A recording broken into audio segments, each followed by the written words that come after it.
Good morning. I'm not going to use a long time on presentations because I think we will find out in the corridors and it's all in the program.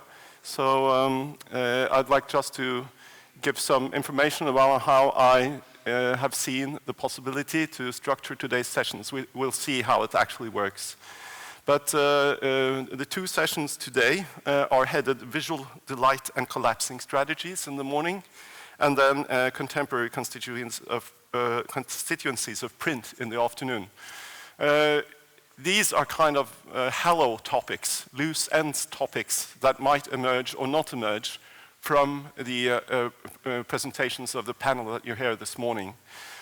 Yesterday afternoon, I went around and discussed with the panels a core topic that might float up where the presentations overlap.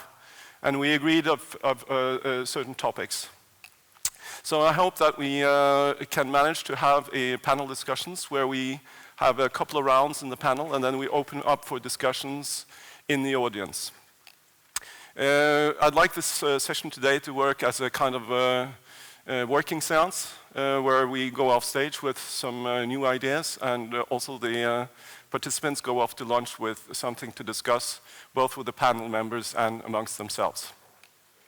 The given topic is, as I said, and the participants are Päivikki Kallio. She's artist professor in printmaking at the Finnish Academy of Fine Arts. Sofia Dederen, director of Frans Mazereel in Belgium, and Nina Bonneson, former professor at HDK Gothenburg.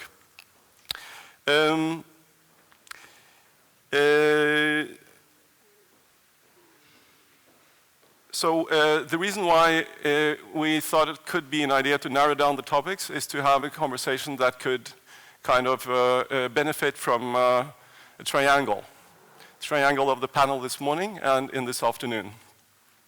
In working this way, we might, in a way, address whether reflecting from practice, because all of the panel contributors are practitioners, that from practice might emerge a style of theorizing that could be unique to the graphics field, or specific to this practice as a foundation art, as it were. I will, in the first discussion, bring up some pointers to Marcel Duchamp, though without biblical references that Max Schumann showed us yesterday, but something more appropriate in this particular context to bind the different contributions together. But without further ado, I would like to present the first panel presentation today, and that is Päivikki Kallio's New Strategies, Printmaking as a Spatial Process, as a Transmissional Process, and as a Special Transmissional Process. Please, Päivikki, if you care to take the floor.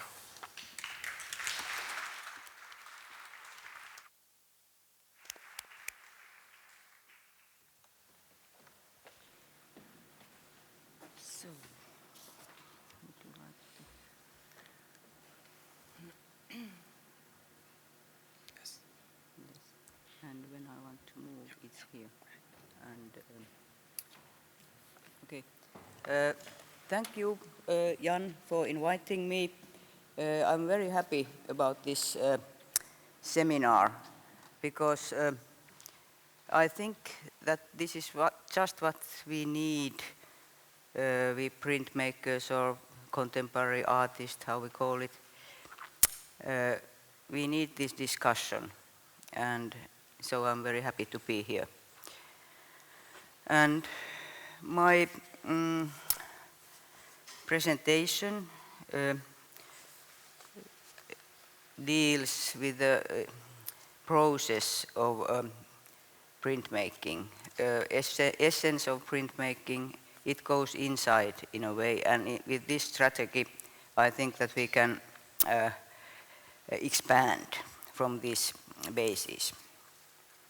So in that image, it's an ordinary printmaking image, but I don't know if, yeah. can I show, okay, back please.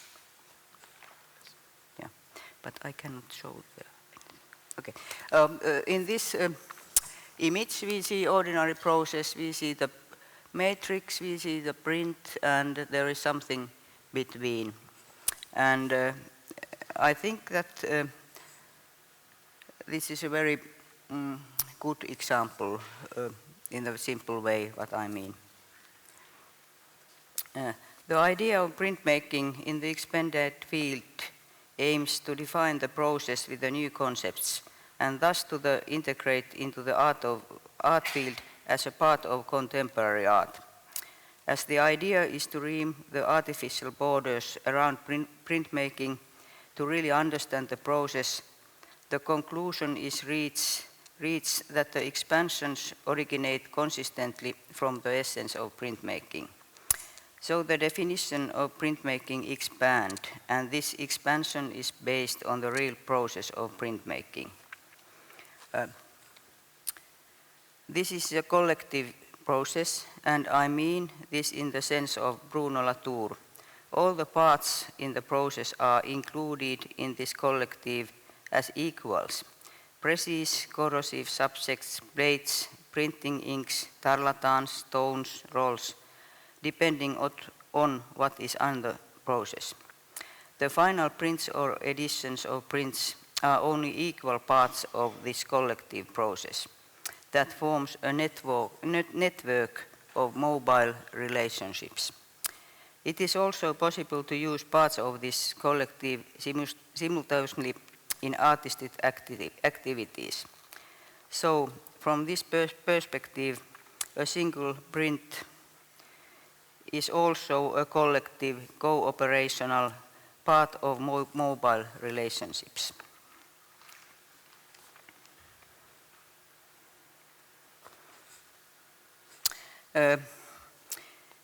In the discourse of traditional printed art process, the key concepts are in line.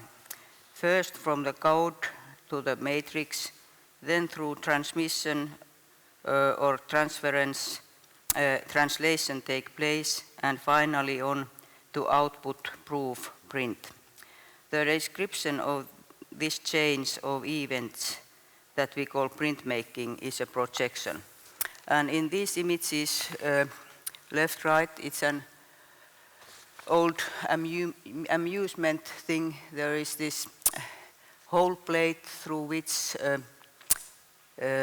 with light you get these imprints on the wall.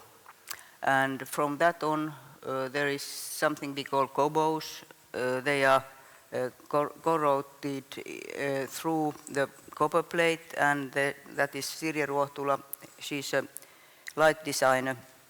Her works, and when you put these little plates inside a spotlight, the light gives the image. And in my works I have used this idea.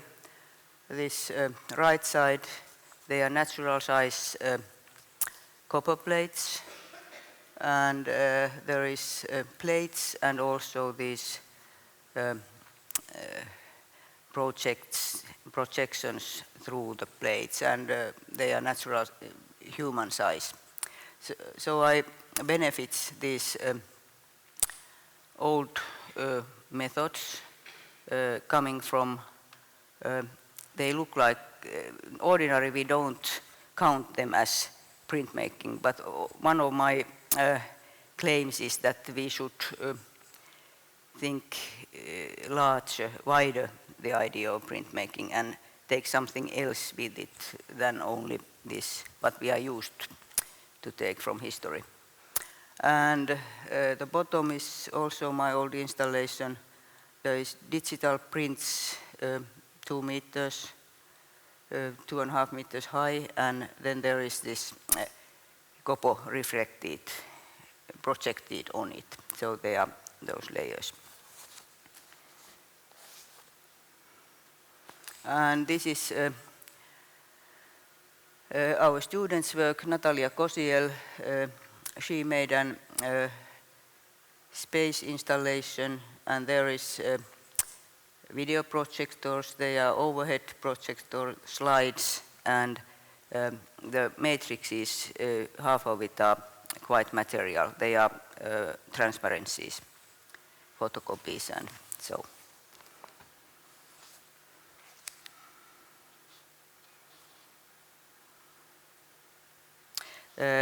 Generally, the process includes polarity and spatiality. Perception of my own artistic practice have led me to think that we cannot limit ourselves to visual surface, the actual proof, when looking at printed art. The whole printmaking process, or a part of it, is an essential part of its contents or substance. And however, it's printmaking, as I think that this is printmaking, what we see there.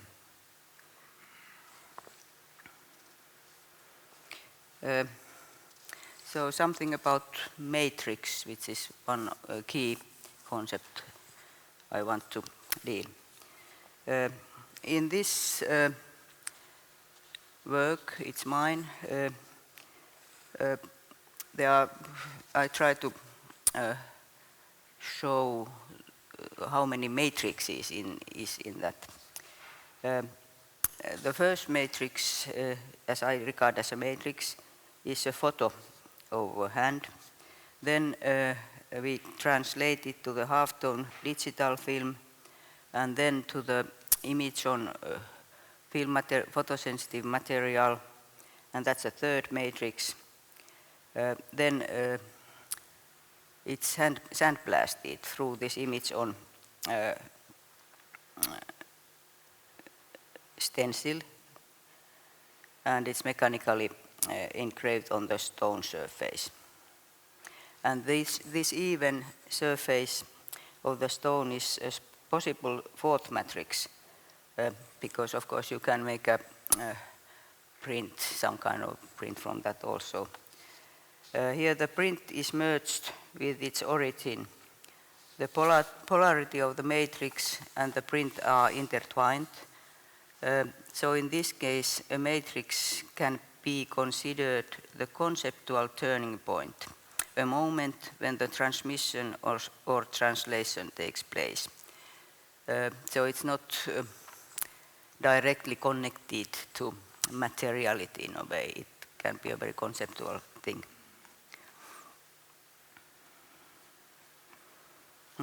As an experiment, the concepts of printed material can also be applied to works that are not obviously printed art. During the course From Surface to Space in the Finnish Academy of Fine Arts, Salla Myllylä completed a work in which the trajectory of light is marked using tape approximately every 20 minutes.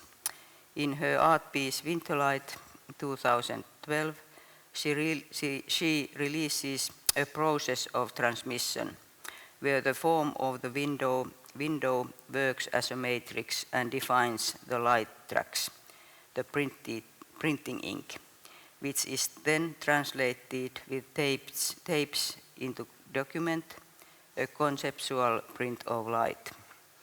The Earth's motion is the source of power. The press and the floor acts as the printing surface. And in the same time, you can think that it's some kind of animation frames. Myllylä's work can be regarded as printed matter, although there are no materials or methods of the printing process. It reveals us the projection, the spatiality that is built within printed art.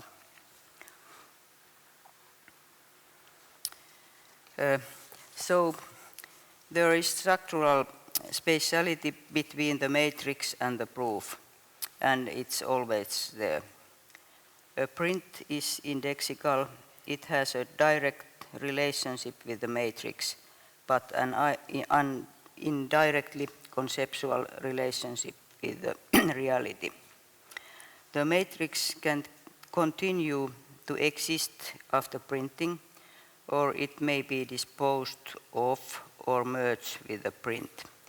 In these installations, photographs are digitally separated into tone layers that are then carved into wood panel using the disappearing block.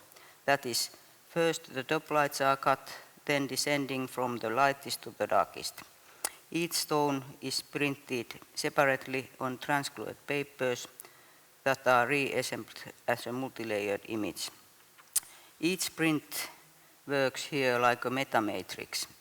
It gives an optical contribution to each successive layer. The matrix is separated into layers and becomes unmaterialized. The effect is three-dimensional and out of focus, blurry. And this is our student Sanna Kumpulaisen's work for a degree show.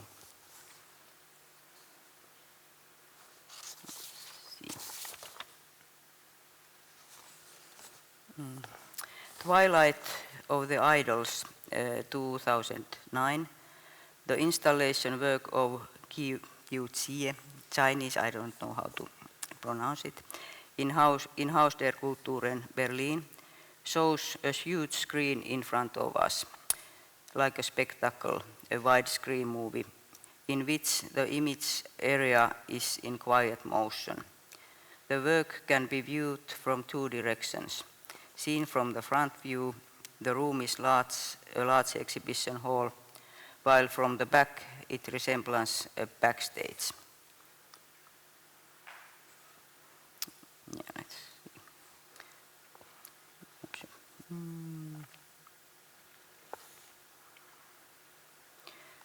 Using light, the installation is imprinted on the surface as an output in which the closest areas are sharp and those more distant are blurry, imitating an aerial perspective. Together they form a tableau. The previous example shows that the relationship between the matrix and the print resembles a projection.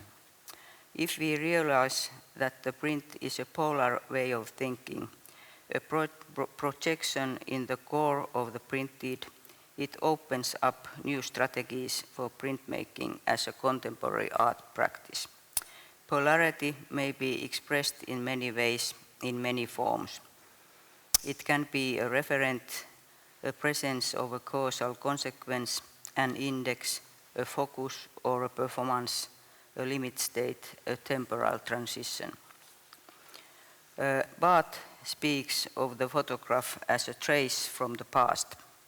I think one might consider a print to be only one half of a whole in which we do not see the matrix. A multi-level mode is created within printed matter, which is deeply conceptual. We feel a longing for the unknown that we can only see as an imprint. This gives rise to melancholy, a longing for the matrix. Visual delight will follow, and it's secondary.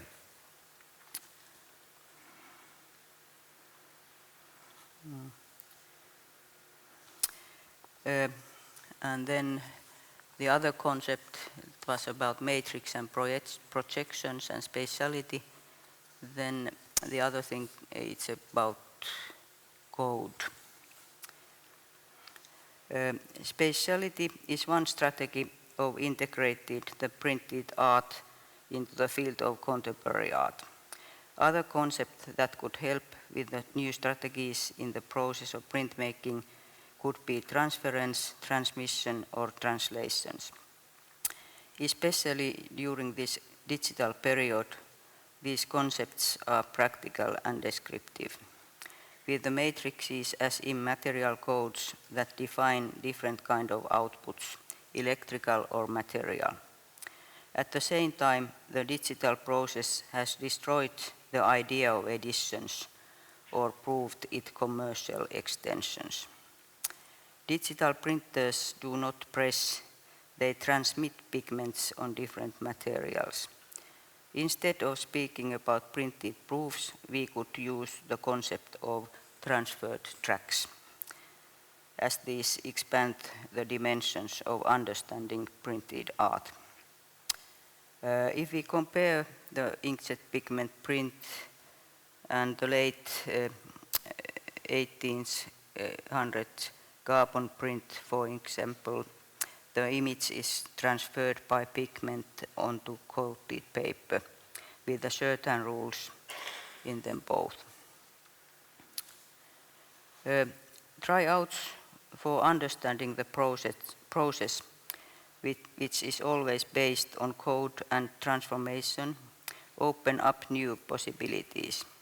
The code is monochromatic, black and white, or transparent, generally the physical halftone code, and nowadays often digital 0-1. Almost every matrix includes this on-off structure, except perhaps some monotypes, but transmission takes place in these cases as well. Thus, there is no crucial difference in the meaning between traditional and contemporary. Of course, digital code often refers to photography that has close connections to printed art, also from the historical perspective. But how a material photo is transferred into print, what happens during the process, and how far the transformation can go so that the photographical is still recognizable. Photographs transfer into the printed art through conceptualization, in other words, through encoding, usually halftone process. These processes transform countless tones into a monochromatic system of black and white. An encoded photo is a picture of essential, the idea that raster is for transmitting the meaning, information, and the copy. An encoded photo matrix transfers data onto the output with the distance between the matrix and output being dynamic. The contact gives shape to the result and allows the repetition. The photo print is regarded as having a direct relationship with reality, not to the negative, but the printed proof has primarily an indexical direct proportion with the matrix. But in both processes, something is transmitted, something is transformed into something else, whether the process is a chemical reaction or an image produced by printing ink. Here on Markus Lampinen work, Nameless, the surface structure of the print shows its origin, which is a wooden block. We understand that this is not a photo, although due to the artist's skilled cutting, its similarity is obvious. And with another image, we do not hesitate to interpret it as a certain personality.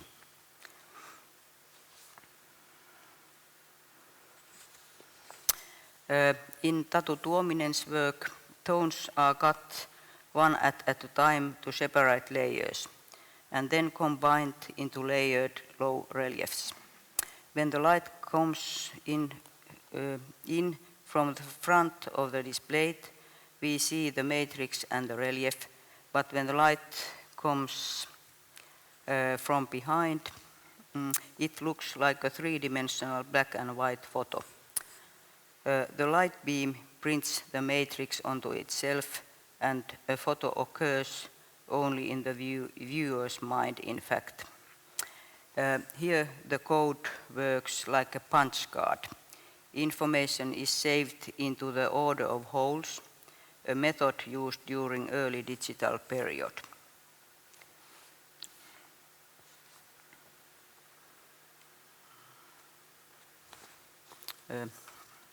The real metaphor of printing halftones in Siro Takatani's installation Photomatrix. It was in the exhibition Arts and Robots in Paris. Takatani's installation consists of two separate layers, At the distance of 2 meters, one hangs from the ceiling and the other one is placed on the floor. Both plates have a grid of holes. Water is falling down through the holes of the upper plate, and the robot runs the rhythm and defines which holes are working at each time. We see how an encoded half-tone matrix transmits the material message. It would be possible to think that the matrix transmits also information, data. Use of the word transmission gives a hint of spatiality, which is flexible, infinite and conceptual. And punch card can also be seen with the connection with the idea of digital code. Let's see. How can you and take the sound off? Oh, very.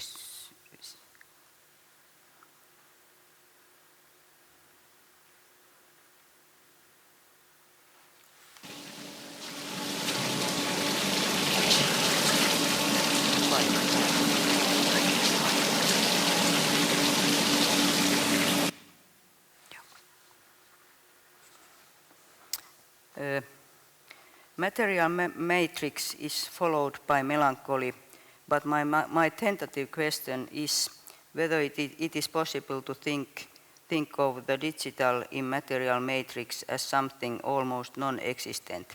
Even though there is a code, the inner structure is like a projection.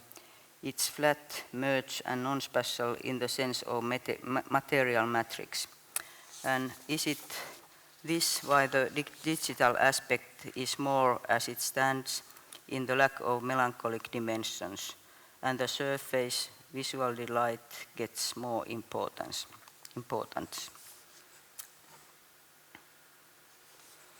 Okay, shall we go forward? Yeah. Of course, there is also an expanded field breaking out with examples where a poorly digital printing process is working spatially. This is Jarkko Räsäse's work. He has cut snapshots into narrow strips with self-made software and analyzed these strips, for example, according to the amount of light or special colors. The stripes are recognized according to this attribute. For instance, the order consists of increasing brightness from left to right. Original digital information is preserved. The material quality is more visible at the expense of this original narration. It forms nearly abstract surface, however, it retains still the reference of a photo mode. Could it be speculated that digital inkjet printing and working with code will bring photography conceptually back to the discourse of printed art? So,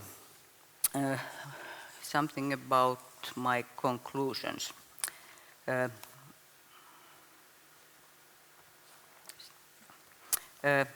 In the core of the printmaking process, transmission and code form the intellectual content, the conceptual dimensions. Each transmission in printed art, as in photography, brings a new conceptual and spatial level. They give meaning which is involved with the material aspect, but it also forms an essential part of substance.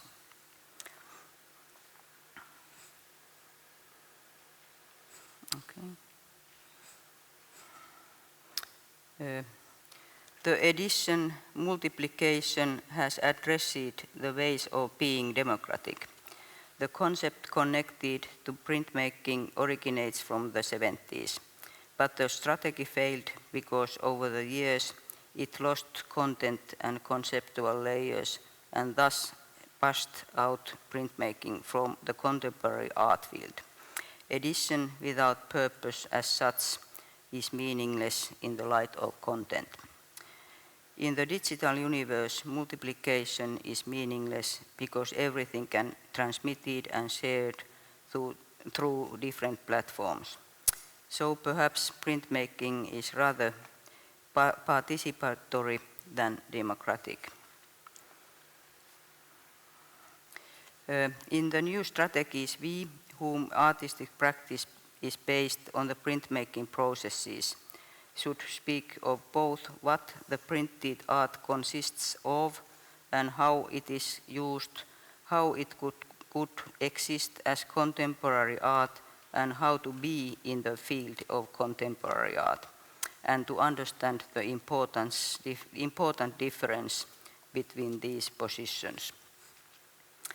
In the expanded field of printmaking, my prediction on paradoxically will see the edition being reborn as an indefinite mode.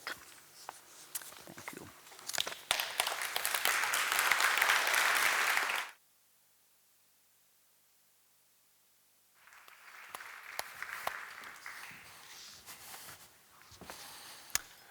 Thank you, Päivikki. While watching and enjoying your talk, let's see, let's get some seating done. Päivikki, while watching and enjoying your talk, I had a feeling of production going on between the image and your statements. There are lots of hook lines in your text. I can't mention all of them, but there are sparks in this production process. And two of them that I retained my attention, or many that retained my attention, but we might want to cultivate a little bit, is the practice of printmaking as the driver of the expanding of printmaking. And the other is the exploration between code and projection. So we'll keep those in mind. And then without further ado, I will present Sophie Dederen. She is a director of the France Masseria residence in Belgium.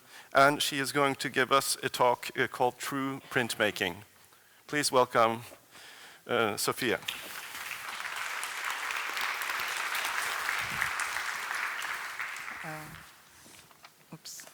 Good morning, everybody.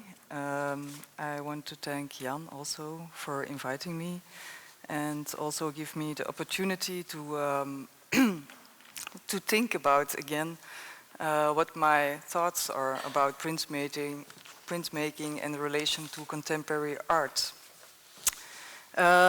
First of all, I want to say a little bit about the Frans Massereel Center.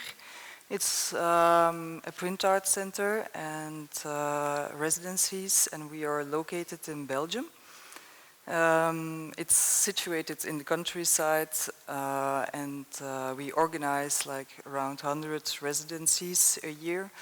We have a quite big studio, and we tend to organize also all kinds of sort of projects where we try to make the connection between printmaking and the contemporary art field more clear in a way. And that's also a little bit what this session is about for me.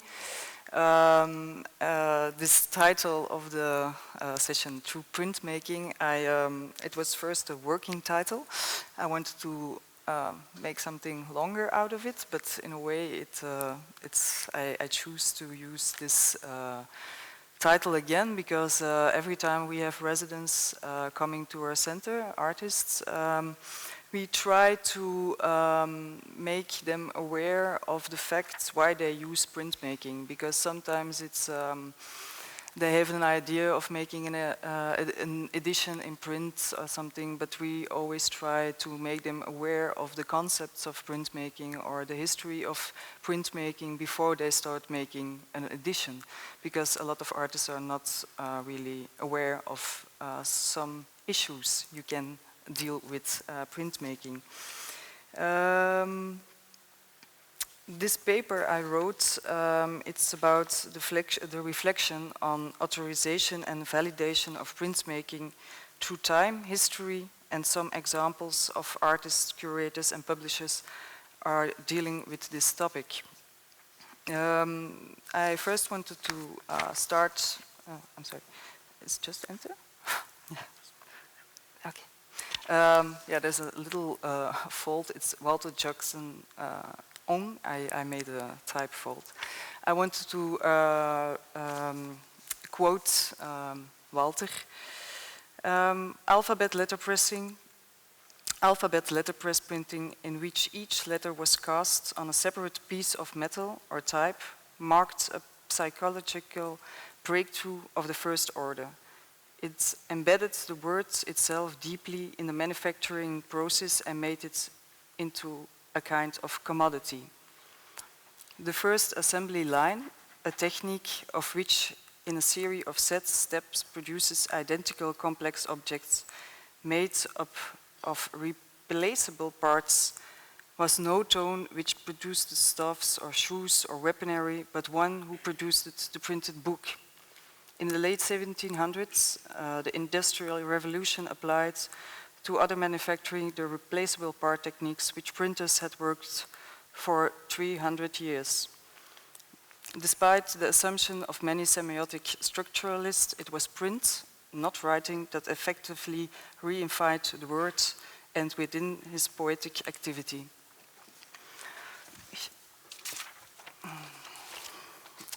The question of authorization and validation of printed art in relation to the contemporary art practices was developed through different centuries, started from the 13th century until now, when the medium printmaking developed its artistic qualities and became increasingly more integrated in the field of art. This question is a very pertinent question that allows us to reflect on the necessity of using the medium in a contemporary context, or to question how artists use the medium today.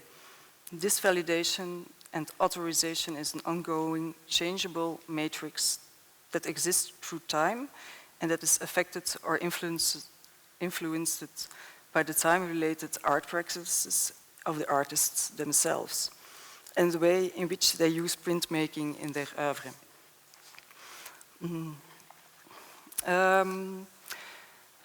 I want to point out also that for me, I think print is a very social medium, and I want to go over the history of print again about the letterpress of Gutenberg, who produced the first Bible, but you all know this already, and also the pamphlets and everything.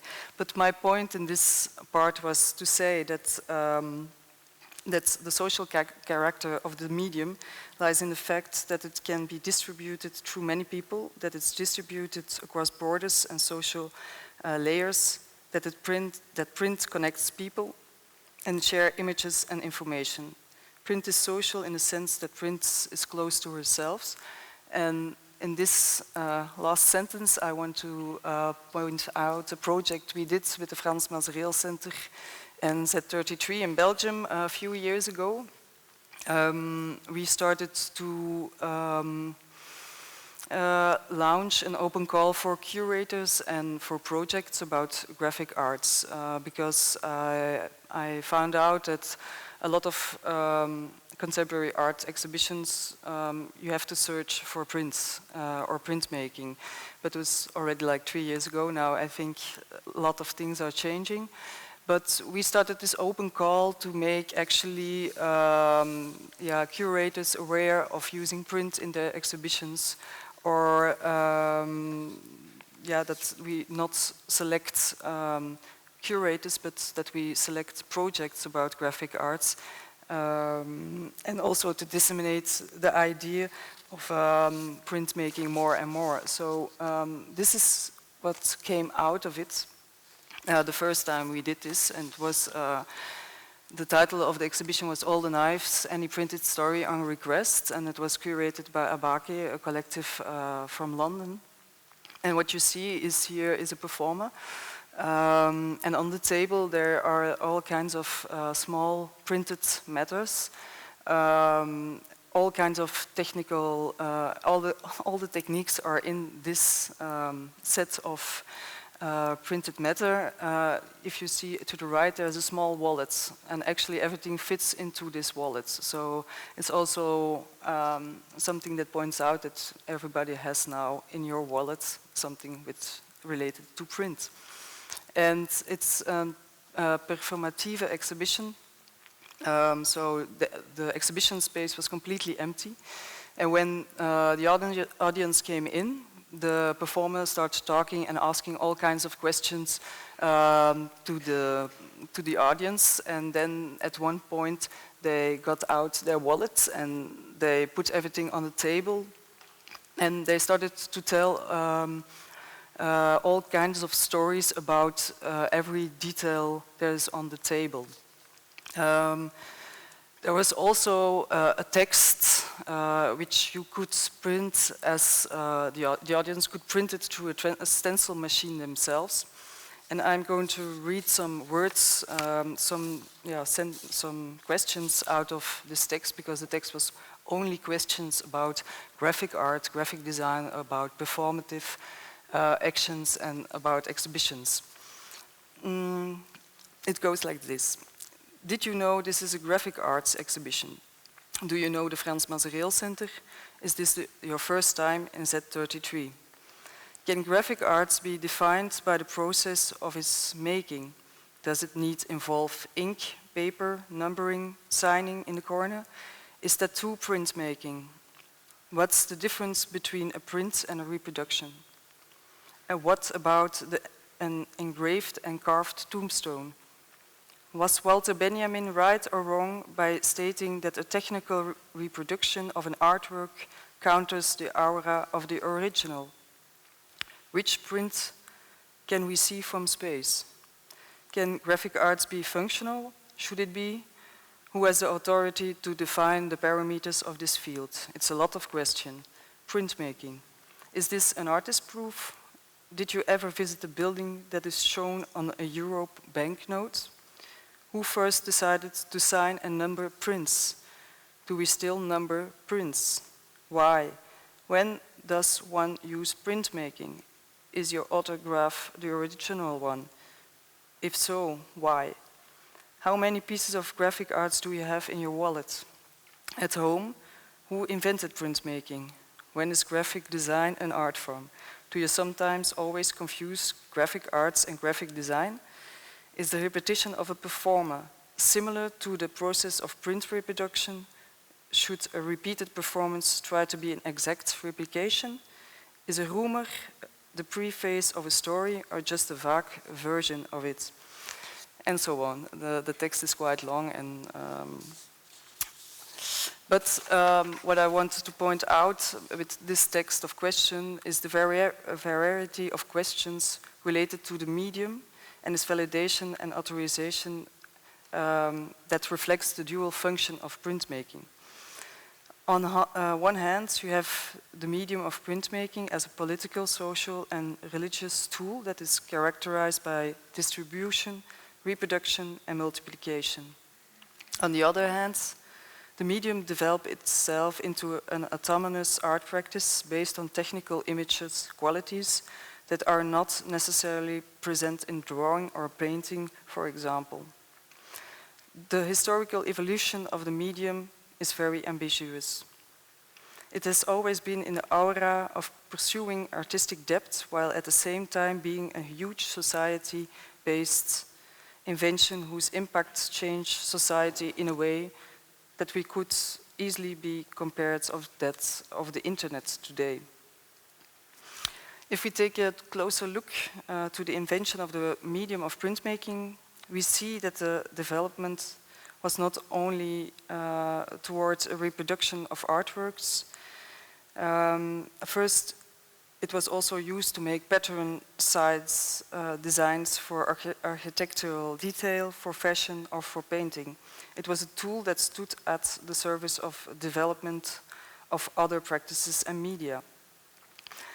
The effects of reproducible character of the medium were also not only of economic value. A good example is the influence of Schöngauer's copper engravings, which influences the printed medium and and the art education and the art dissemination in the 15th century. The mobilization of artists was increasingly replaced by the mobilization of prints. In the 16th century saw the consequences of this new form of art transfer. The innovation of Italian Renaissance artists were transformed mainly to the Netherlands and the German-speaking countries through graphics, whose specific design possibility were passed on to the latter architectural and visual arts in the north. Returning to the facts of the matrix of values, we can see some remarkable shifts also in history of thinking on value. The first one, it's at the end of the Middle Ages and in the centuries that followed, the concept of the original was generally unknown. Art was mainly used to express something. It was quite common for artists to borrow specific elements from the works of other masters and incorporate them, enlarged or not, into their own work. In the 17th century, it became customary to indicate the name of the artist and the printer underneath the image of the print. It was only in 1800 that Adam van Barsch first described the difference between artistic and reproducible graphics. In 1960, the Dritte Internationale Congres der Beeldende Kunsten clarified the aspects of the definition regarding original and unique prints. And this is, this is an image of a book I found in the library of the Frans Masreel Center. It's called The Code of Ethics of Original Printmaking, and it describes in 80 pages when a print is considered an authentic work of art. This was a kind of theoretical thoughts I wrote down, but now I want to come to the part where I explain a little bit about artists which we work with, who are actually questioning all this authorization and validation of printmaking or arts in general. And then I come first to Chef Gijs. Chef Gijs is a Belgian artist. He stood also in the beginning of the Frans Masreel Center. He was very active in our place. But then it took like 40 years that he came back to the Frans Masreel Center, but now we're working again with him. Chef Gijs is actually an artist who deals a lot with archives. He gathers, he collects all kinds of materials like press releases, emails from curators, photographs, his designs, and he put it everything. He has like over 200,000 pieces of elements in his archive, and when he does a show, he puts all these different kinds of elements in. He puts his, he put these elements in the context of art scene. I'm just searching for a page where I can describe.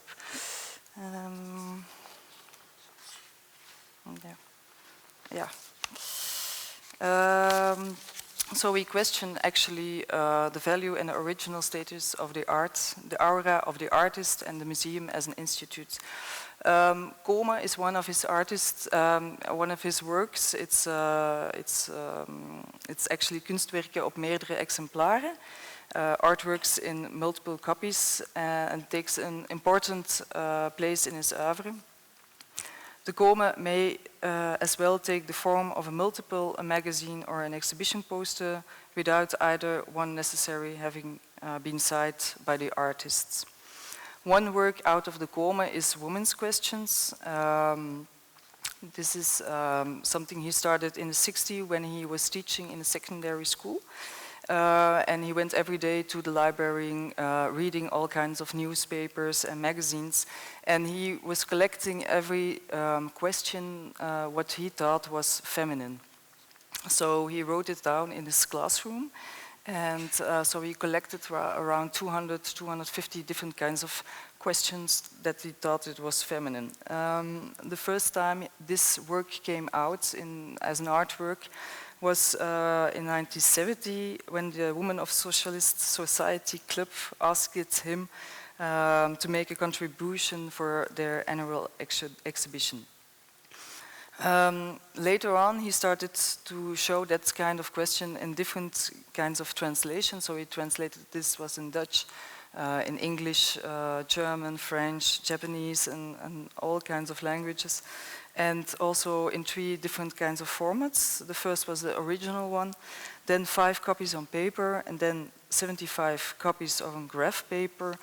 And now we made like an offset of 300 copies of him in 2015. So this work is already like being active from 1960 till now. So he changed all the time this kind of format, and he plays with the idea of reproducible aspects. Another thing which he's working on is the Campus Informatieblad. He started this also in the 60s. What he do is, what I already told you, like he collects all kinds of printed matter in his archive. And every time he has an exhibition, he doesn't produce a catalog, but he make a Campus Informatieblad. I can't translate this.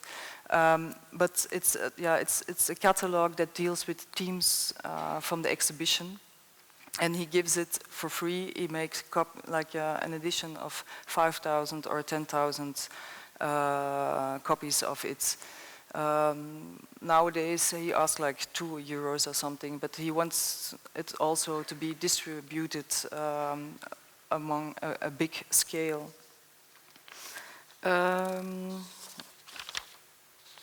Then I have another artist. It's also from a project we did a few years ago in 2011 from Kelly Schacht. I was an artist who never made any print in her life, and she came in residency in 2010, and she had trouble finding a way of dealing with all these machines. And at the end, she asked like 30 people who were working there in the Frans Materieel Centrum, but who were also in residence at that time, to make like one letter. So she collected like 30 handwritings. And with this set of new typography, she made a poem together with Dirk Elst, Utopian Kant. The both works addresses issues to authorship, handwriting, reproduction and collectivity. Composed of 30 manuscripts from a new collective found was derived. The text by Dirk Elst was designed by Kelly Schacht and executed in typography, relief printing, photopolymer object, and then manual printed at A0. The title Utopian Kant is an anagram of the word punctuation. And then at last, I want to say something about more publishers. It's one of my favorite publishers at this moment. They're situated in Brussels. And we invited them in 2014 to make an exhibition of all the editions they already made from 2009, because it's a duo. It's Amélie Laplanche and Tim Rijkaard. They started in 2009 to make new kinds of editions. And they produce a lot of editions every month. So we wanted to make like a kind of overview what they did, but they didn't want to do this. They wanted to make another kind of concept. So they made an exhibition for us, Copy and More. So they realized a series of 9 editions of 9 different artists. Each edition consists of an A4 photocopy and an A2 silkscreen print. The whole series was released between December 2013 and May 2014 on the occasion of 3 exhibition or public events. Exhibition Copy exists in 2 versions, one signed and numbered, a numbered limitation of 10 and 4 artist proof, and one endless edition. During the public events, each edition is presented as a limited edition, you can see it over here, a limited edition type tag, as well as a free edition, you see it on the floor, a stack of photocopies of each A4, which has the unsigned and unnumbered colophon printed on the backside. Visitors were allowed to take away copies of the stack of the free A4 copies and repeat it, and are capable to repeat the photocopy and the distribution process endly.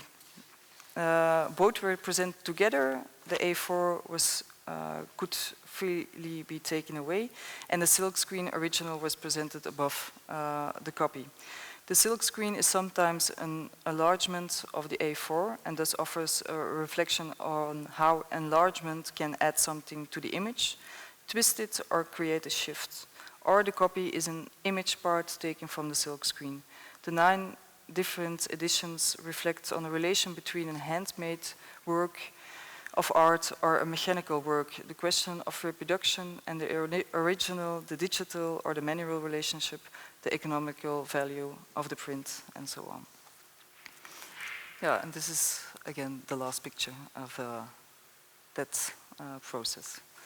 Okay, thank you very much.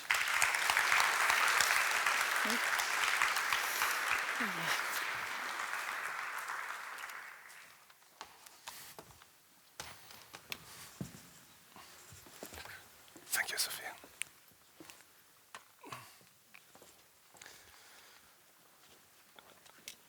Thank you, Sophie. From your talk now, there's evidently as many points and richness as there was in Päivikki's, but still the turn that I will bring with me is the stacking of these questions that you use in a way to pitch the museum space and its relationship to graphic processes, as it were, where the stacking of different layers of queries in printmaking that could range from professional via intermediary to public audiences serve to identify the contemporary layers of printmaking, where the stacking of layers becomes a method of analysis. And the overflow from these layers that make them bleed into each other could be a new generation of contemporary print. I think that you show these, the women's questions and also the punctuation utopian Kant works are instances of such, I mean, a kind of a concentrated focus on this instance of a multiplication in the museum space that could be come in dialogue with some of the points that Päivikki raised as another mode of expanding. So the third speaker in the panel this morning is Nina Bonneson, and she will, I think, give a more political address of the field. The title of her talk is Language and the World, Report from a Changed Topography. Please. Thank you.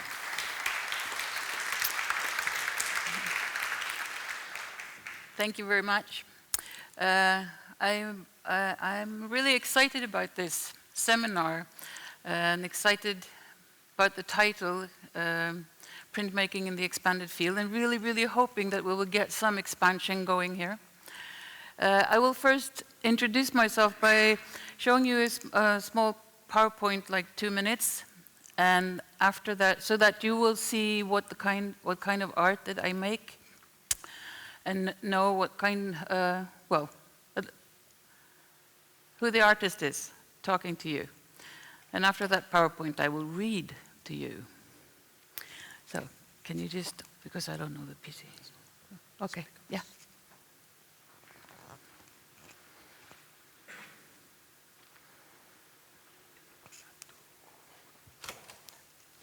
That's good.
So now I won't need this apparatus anymore, so I think I will just get up to you guys so I can see you a little bit better. I have to tell you the story about my glasses first, because when I came to Oslo at the bus terminal, I had the funniest little accident. It was like a film strip. A guy bumped into me in the escalator, so I sort of fall over, my glasses fell off, and immediately I get blinded. I mean, I see nothing when I take my glasses off. And they fell down, and my husband saw this woman picking them up and leaving with them. You know? So we were kind of running around trying to find them. So it just feels good for me to say this, because if you want to talk to me, or if you sort of say hello to me and I don't respond, it's because I don't see you. I can see, now I have my computer glasses, so I can see, I see that it's people here. So I will read to you, people. An expanded field in art is often referred to, but it is as mythological as Axis Mundi or any land of plenty and free of want. Art today is rather driven into a contemporary misunderstanding, denied its affiliation to our inborn language ability, confined to a cultural sector, and ruled by a harsh hegemony. Art is a lingual possibility, an existential tool for interpersonal communication.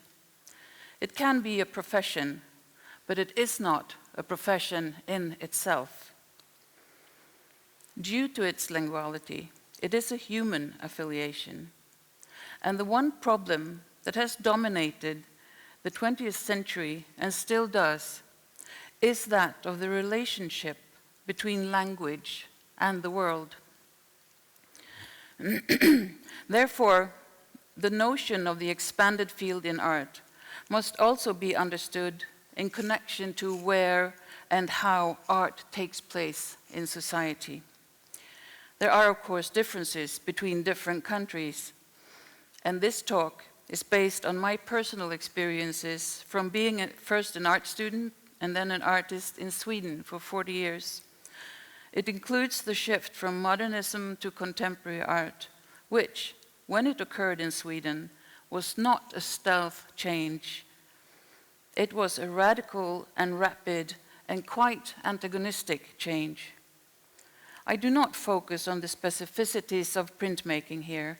I include printmaking in the diverse material and craft-based language area in art that was affected by this change.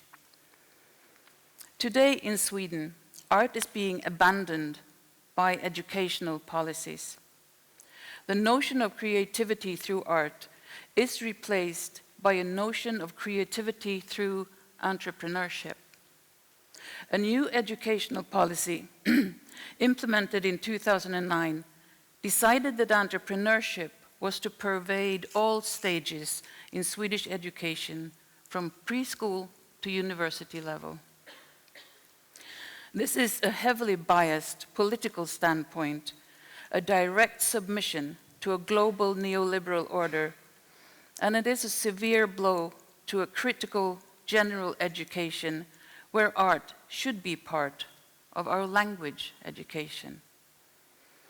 In Sweden, also, preparatory schools in art were for decades open to both young students on their way to higher art education, as well as to people that, with a lot of previous occupational experience, immersed themselves into art studies. Now the overriding assignment for these schools is to prepare for higher art education, period. There was also a proposal that students that choose to study art or the humanities should get stricter terms on their student loans than other students, since they were considered unprofitable. The proposal was denied this time. This is the contemporary situation in Sweden. All art is put under pressure. The societal political approach to art is not concerned with anything that resembles an expanded field. On the contrary, it is getting increasingly harder for artists to get hold of space and time to make art at all, and harder for the public and non-professional artists of all ages to participate. Art is more and more valued in relation to a notion of economic growth, which makes us lose the perspective of its linguality, because the value of that is not translatable into monetary value.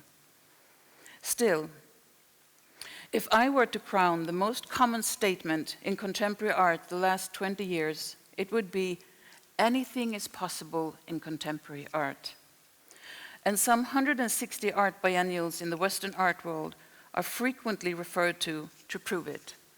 Artists can do anything, work in any material or non-material, and it is often manifested in large-scale, impressive installations and a lot of explanatory text. Interesting things can be seen, for sure. But how do they come about? And what are the contemporary terms and conditions for the actual making of art, away from biennial manifestations? What does it take to create meaning through art today? What scopic regimes that determine how we look at and value that what we look at? What scopic regimes are active and influential? And who is allowed to participate? For that discussion, a shift of focus is needed, from the expanded field as a cheerful metaphor to the expanded field as a practicable reference in a political situation. From anything is possible to what does it take to make something possible at all? To acknowledge and give room to the whole spectrum of what is really going on in art today, from material and craft-based art making that creates meaning aside from verbal language, to a conceptual and immaterial art making that uses verbal language to create meaning, and all the cross-fertilizations that occur between them. If I were to topograph the area where I have been an artist for 40 years, I would have to inscribe a lot of craft-based work in different materials. When I started my art education in 1975, the craft in artwork was self-evident. The tradition that I am part of stems from a craft-based physical work. I was, of course, taught that this work in itself did not create art. But on the other hand, there was no widely spread thought in Sweden then that there could be art without material and craft-based skills. The actual material-based art making legitimized both the artist and art itself. An artist made or processed artifacts to have them carry meaning aside from verbal explanatory language. This is an accessible kind of art making because we have, since millenniums, an inherited readiness for the complex visual communication that it can generate. A scrap of paper and a pencil can get you going, and from a very young age, too. It does not offer any effortless understanding, but it does not call for academic studies either. What it needs is time, space, and an adequately interested and encouraging surrounding. From there, it can evolve to any level of complexity through your own work in communication with others. This combination of accessibility and complexity is something I cannot give up on. Today, the lack of general understanding and political encouragement for this linguality worries me, because to deal with our contemporary, pluralistic, and constantly changing situation, we need all the language we can acquire. Still, as long as we are able to buy drawing pads and crayons for kids in supermarket, there is hope.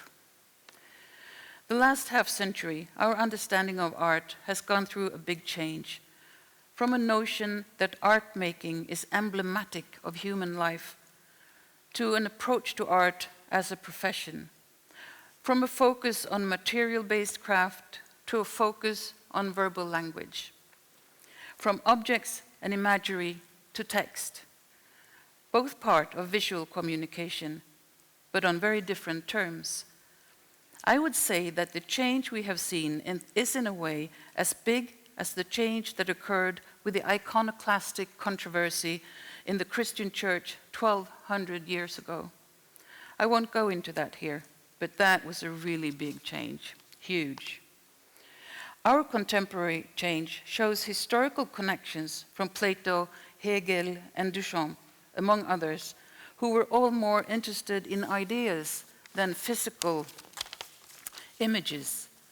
But the final breakthrough of a conceptual art occurred in the US in the early 1960s, and it came with driving emancipatory ambitions. A revolutionary change set out to free art and creativity from the old and formal and outdated ways of thinking and doing and being an artist. The radical change had academically, philosophical, and textual roots, and it was brought about through verbal language, away from mimetic presentations of images. Artists promised themselves and each other and the world to make no more boring art. So what was this new art? Artists and art historians kept suggesting ways to explain what was going on. In 1963, artist Henry Flint declared, "Conceptual art is an art of which the material is language." When I read that statement 30 years later, I understood that conceptual art was indeed an extraordinary break with the traditions of artifactual imagery that for centuries had been entrenched in the Western field of art. It made art sort of loosen from the artifact to find new ways using verbal language that thus was given special prominence. I also understood that the difference between my craft-based ways of making art and the conceptual, textual artist ways of making art lies in our different affinity to verbal language. At first, an expanded field in art has a promising ring to it. And since Rosalind Krauss wrote her text on sculpture in the expanded field almost 40 years ago, the metaphor has spread to all art areas. But depending on your position in the topography, the expansion implies very different consequences. As a material-based artist today, I have to verbalize my artistic experience to justify what I do. And I have to justify what I do to get an acting space. My topography would consequently also describe where the verbal invasion in art broke through and how it affected terms and conditions in the habitation of material and craft-based art making, like printmaking, painting, ceramics, or embroidery. The knowledge production carried out in this area became subordinated in this verbal expansion. And in the craft-based art tradition, we were not trained to verbalize. We were like sitting ducks in this shootout of explanatory texts and theories between theorists, artists, and art critics that, once it broke through, really fast reshaped the circumstances in art. The textual approach got a firm grip of the hegemonical prerogative and started to name, assess, and evaluate, include and exclude, all with the help of the institutional theory of art that was launched in 1974 by George Dickey in order to try to find ways to separate art from not art. In a time when art did no longer depend on an artifact and anything could become art. But to continue the topography, from my position in the terrain, the field was never expanded, it was colonized. Settlers with a completely different understanding of art moved in where me and my colleagues worked and took over. My survival strategy was to start a theoretical self-education to try to find out what was happening. This education has now been going on for more than 20 years, and I have learned a lot, for sure. I became a better teacher in today's art education, which has helped me to make a living. It has given me a better understanding of how I can situate my art practice in relation to other art practices. I can defend myself better against irrelevant definitions of what it is I do in art. This theorization is supportive when trying to find out the societal terms and conditions of art, but it is predatory in relation to the actual art making. It has not in any way made me a better artist in the tradition where I choose to participate. This is a standpoint that was constantly rejected when I worked as a textile professor in the University of Gothenburg. The university, I think, is a lame supervisor and administrator of craft-based art education or any other knowledge production with reference systems outside of the bibliognostic. The university unhesitatingly defines the experiences of others, but is totally unable to regard itself as ignorant. In that realm, craft-based art became like the bullied wife in an oppressive marriage, trying to negotiate. We have a problem, let's talk it through, and always getting the same answer. What problem? We're fine, there's nothing to discuss. The contemporary hegemony established a very harsh rule. I am not hostile to theories. I am not trying to re-establish some old Western dichotomy between theory and practice. But if we want to realize an expanded field, I do find it important to look at different aspects of knowledge production in art and understand the importance to acknowledge differences, not between theory and practice, but between different practices, including their different theoretical belongings. I have seen some sad consequences when the situation in art is not open to debate and discussion. The demands on a textual approach in higher art education was launched in the mid-90s in total confusion among university management, teacher, and of course students. Nothing was openly discussed or tried. Theories were randomly airdropped without any profound consideration. The sad thing is that even this befuddlement could have been proven fruitful given a chance to be a starting point.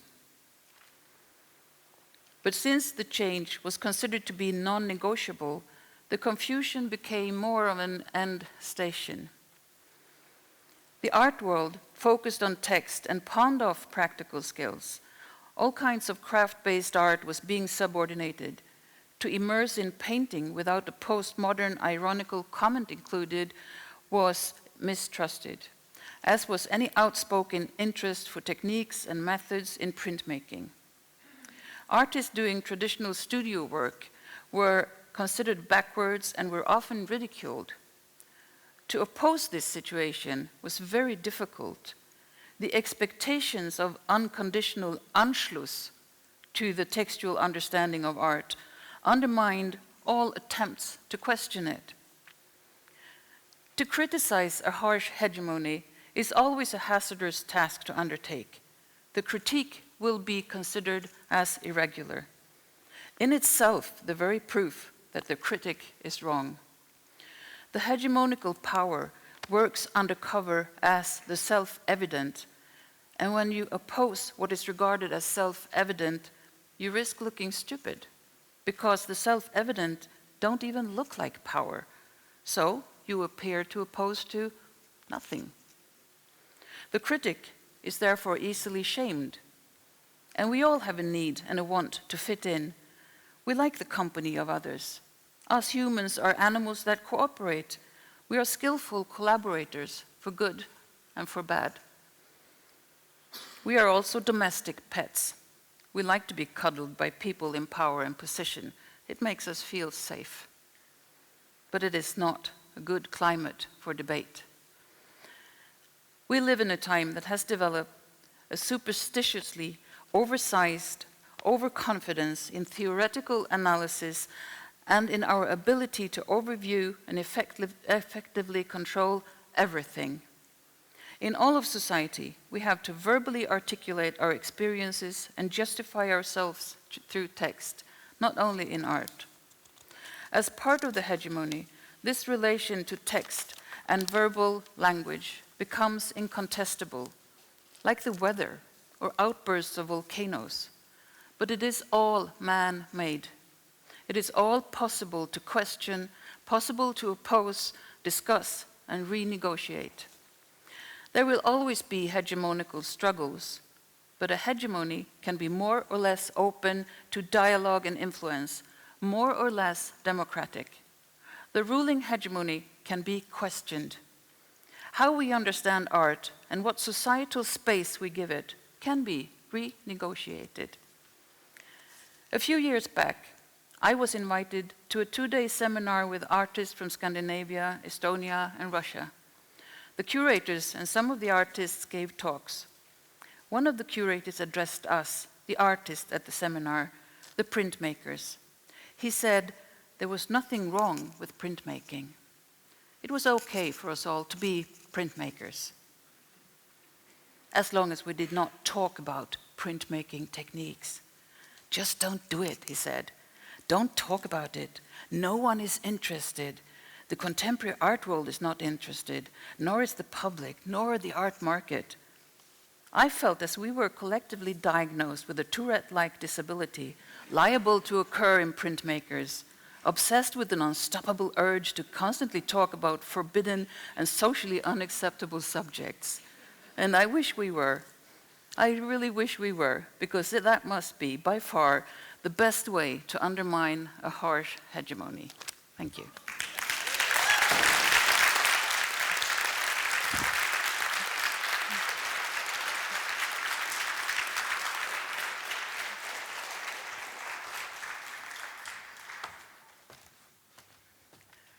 Ska vi bli här uppe? Bare bli her foreløpig. Thank you, Nina Bonesson. Visual delight, an eloquent statement on visual delight of craft-based art tradition versus the collapsing weight of the strategy of global entrepreneurship.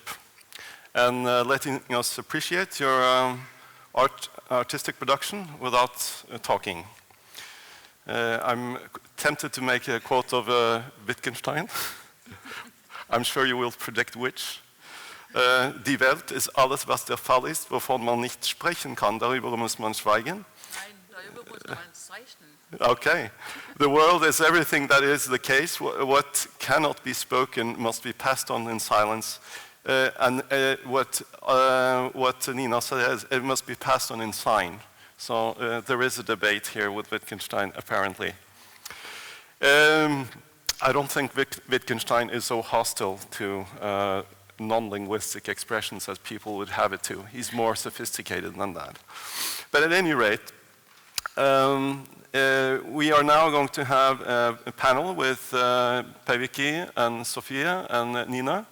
We'll just rearrange the stage a little bit, and we'll keep it to half an hour plus. So I'll first introduce the topic which I saw floating up from our interactions yesterday evening. I'll give it a pitch, and then you'll give your own bids to that topic. Maybe reply to each other's pitch, and then we'll have a discussion with the audience. Just give us some time to just rearrange quickly. Comfortable? I gave you some props. You may choose to use them or not. We need the boards on stage afterwards when we finish for the next session. So please take your notes, but leave the boards. Yeah, okay. I wanted to, in a way, from what we talked about yesterday, socializing, I realized that a topic that could bind this group together is the notion that the history of printmaking might be ripe to be rewritten somehow. And that you have, in a way, agendas for that, each one of you, that are different. It started with Pevika, then to Sophie, and then with Nina, and the topic kind of burgeoned and matured through that. I decided that I would shortly mention a book by Georges Didier Huberman from 2008, which is called the Resemblance by Contact. It's French, La ressemblance par contact, archéologie, anachronisme et modernité de l'empreinte. It means resemblance by contact, archaeology, anachronism, and modernity of print. The reason why I brought that is, first, that Didier Huberman is a kind of student of the arts that resembles Benjamin in the sense that he seeks closeness. So when was that written? 2008. Okay. I'll give you the references if you're interested. First of all, it's a theory book with images, which is not always usual in this kind of white publication from French sources. This is Édition Minuit. But also, he's actually half of the book is about Marcel Duchamp.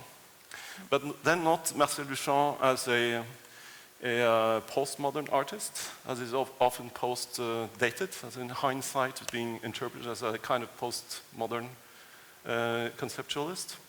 But he's reading him as a modern artist. And this modernism that he's identifying is in Duchamp is released by the fact of his being trained as a printer to avoid being drafted as a soldier in the First World War. And that's, after that, he made the famous flip of coin and decided to go to the United States. So his two, actually he wasn't trained an artist, he was trained a printmaker, and he was trained as a librarian. Didier Huberman also makes a point out of how he was really researching both ancient techniques like the projection machines of Albrecht Dürer, also how is his infatuation with Böcklin and with other, like Titian, this kind of a really epitome of the Benjaminesque aura in art, and also how he was actually studying painting in its work and not only in its mud and results. And this is where you get the La Mariée or the big glass. So a study of painting done in glass and transported, as it were, in a different medium. What he does, he celebrates actually Duchamp's investment in material techniques and his abduction of these techniques for experimental purposes, for a kind of reflection that he identifies as concrete and manual. So he's not so conceptual that he became, perhaps after Joseph Kosuth.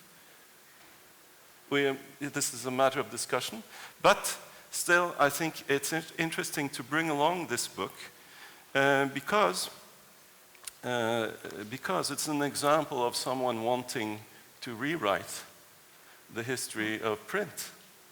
So I'll leave it at that. And I'm a bit curious how, in a way, now I gave let's say, Didier Huberman's pitch for the grounds, needs, and possibility to rewrite the history of printmaking. I'm curious what your bids might be on that particular topic. From this? Not from that, but from because that was interesting. Yeah, yeah, of course it is. Yeah. That's why I brought it. Yeah.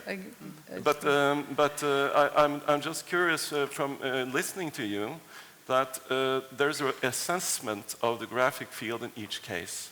We are at the brink of understanding maybe contemporariness as not a theoretical, let's say, impact on art practice, but that the contemporary dimension is part of artistic practice itself. somehow, and that there are layers of time, as in your presentation. There are layers of different possibilities and techniques ranging from the classical one to the digital ones. And there's the possibility of, let's say, waking up a reflection and a theorizing from practice, as it were, that I interpret might be your point of view. So from your own work, could you elaborate a bit on the possibility and eventually the need to open up, not to conclude, the challenge of rewriting history of printmaking? Well, as Nina, at the end of her talk,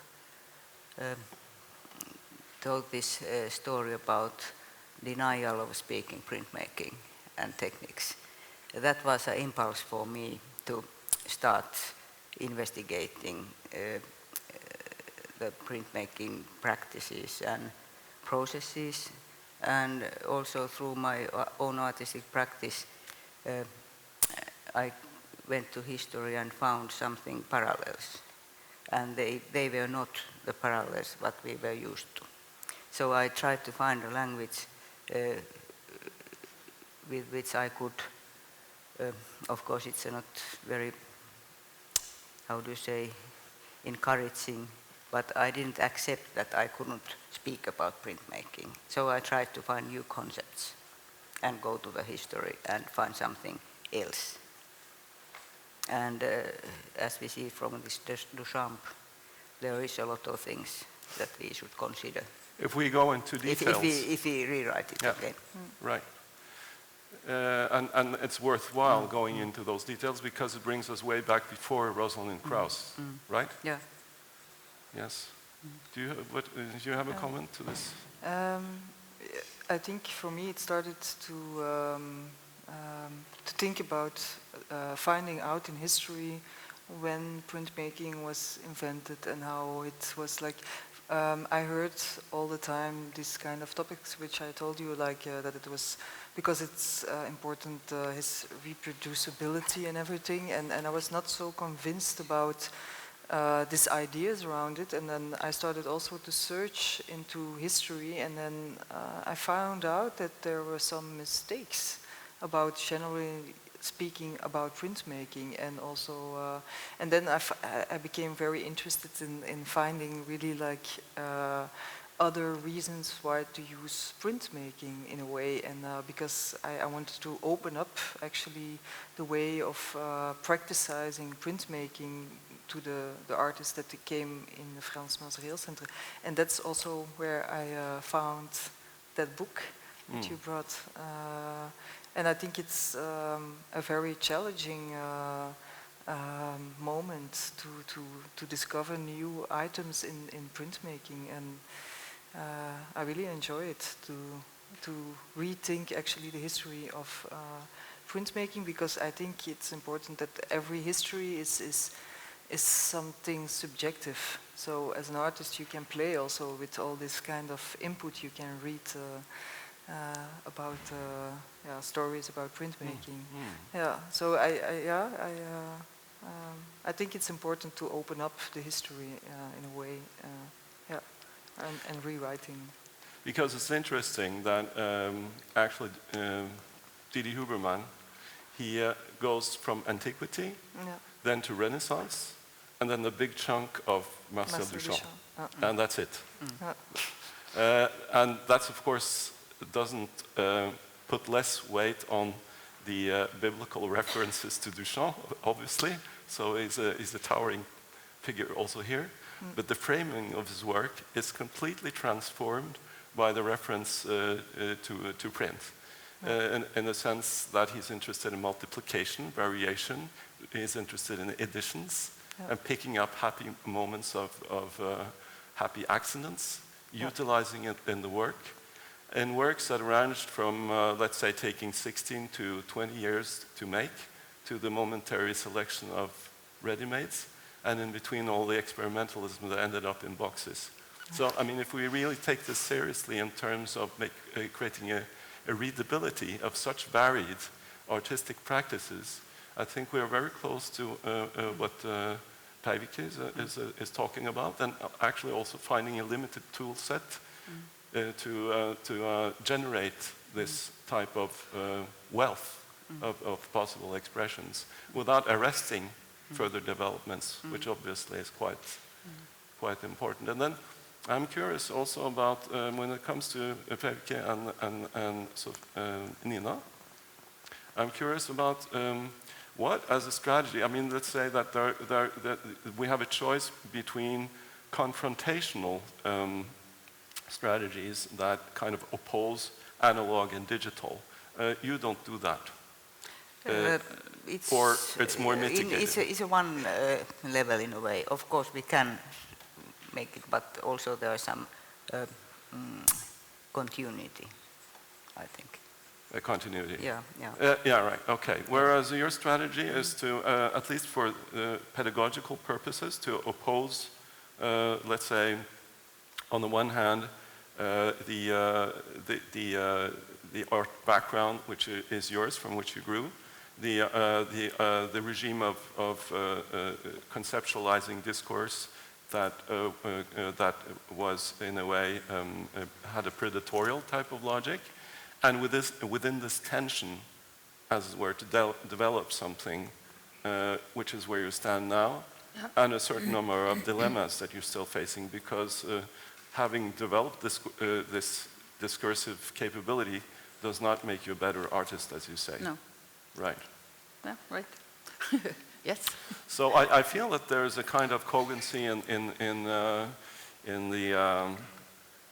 the views that you have expressed through your talks in this group, and that might be a fertile ground for the audience too to ask them questions. I'm sure that there's more than one. Let's say I think that Nina, your talk eventually really hit some emotional strings in a large part of this audience, because it's a deeply felt issue. And then at the same time, how can we take a step from that and go in the direction of fostering new understandings and, let's say, concepts of artistic research that actually are viable? I think when it comes to art education, since we are in this Academy of the Arts, I think that the university has to be more open to influence and not be so harsh. I think it is a mistake that we now we demand that students that are going to attend an art school, that they have to be able to read philosophical texts in English and have discussions like these in English, whereas you can make super interesting and really good art and not know very much about art history. You don't have to know it very much. You don't have to theorize anything. You can just do it. And I think it would be good if the art education would be more open to that. I think it would be good if the university would think it to be interesting to be ignorant. There are some questions from the audience at this point. Patrick, can you give Hans a mic? Thank you. Hello? Yeah. Thank you, Nina. I was studying visual art at the early 90s, end of the 80s, Kunstfag and the Art Academy. My background is from Algeria, and that was important for my being as a person. And I think there is something that you are not telling in your story is that, well, also under the modernist hegemony, there was also rules and thing that you could not speak about. You could not speak about being from other countries in Europe and America. You could not speak about other way of thinking, existence of being a person. So at that moment, there was also rules that was hidden and not spoken about. And I was so happy when this postmodern philosophy come to our academy, because it opened up for thinking of other way of existence, other philosopher, other history, also breaking with the Western art, the hegemony of Western art history. So it was a liberation for me and many other young artists at that time. And I think of course. this is important to remember that every, of course, time have its own rulers and what you should speak and not speak about. And for me, it was for sure that the postmodern era opened up for new way of thinking, and you could see also in the art world, like Documenta in the early 95, I think, was almost only Western artists presented there. And well, with the postmodern turn in 2000, we saw all the world coming with so-called, yes. Do you want me to comment on that? Yeah. Of course, you're right. When the modernists were like the elite of the art world, they were no more democratic than any other elite. The elite is never democratic, and they have all kinds of rules and regulations and hegemonic struggles going on. Of course it is like that. But I see today that I have to refer back to what I wrote in my text, is that we now see the whole spectrum of what is going on, from the material base, where you can immerse yourself into like a material, and then the whole spectrum over to the immaterial. We just recently had an immaterial monument produced and showed in Gothenburg in a park. And so we have the whole spectrum. So I think now we have an opportunity to challenge and explore this spectrum with all the cross-fertilization that goes on between them. If we acknowledge the right that you can be somewhere without the theorization, and you can be somewhere in the middle, and you can do a little bit of theorization, or you can do a lot of theorization. So I think we can take this step further and liberate ourselves a bit more if we keep this spectrum, the whole spectrum, alive and kicking. You know? So that was my comment. Was that a good comment, you think?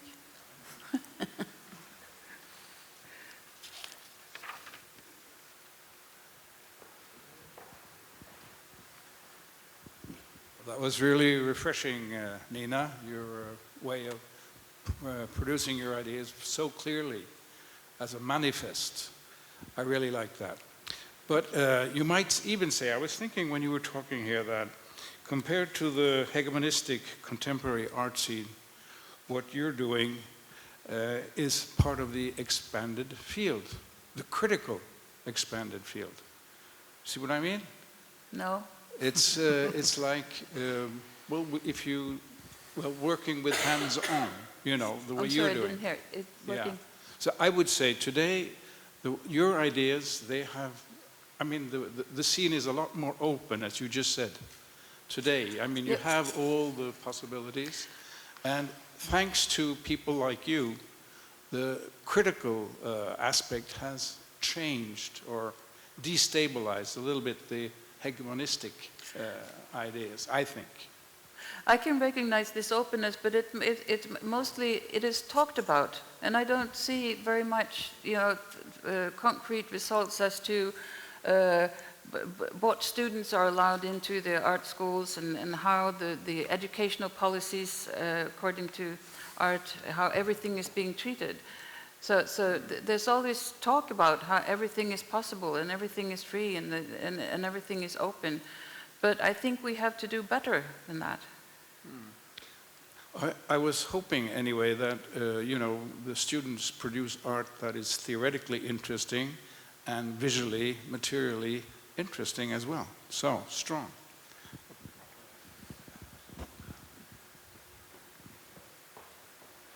Olga?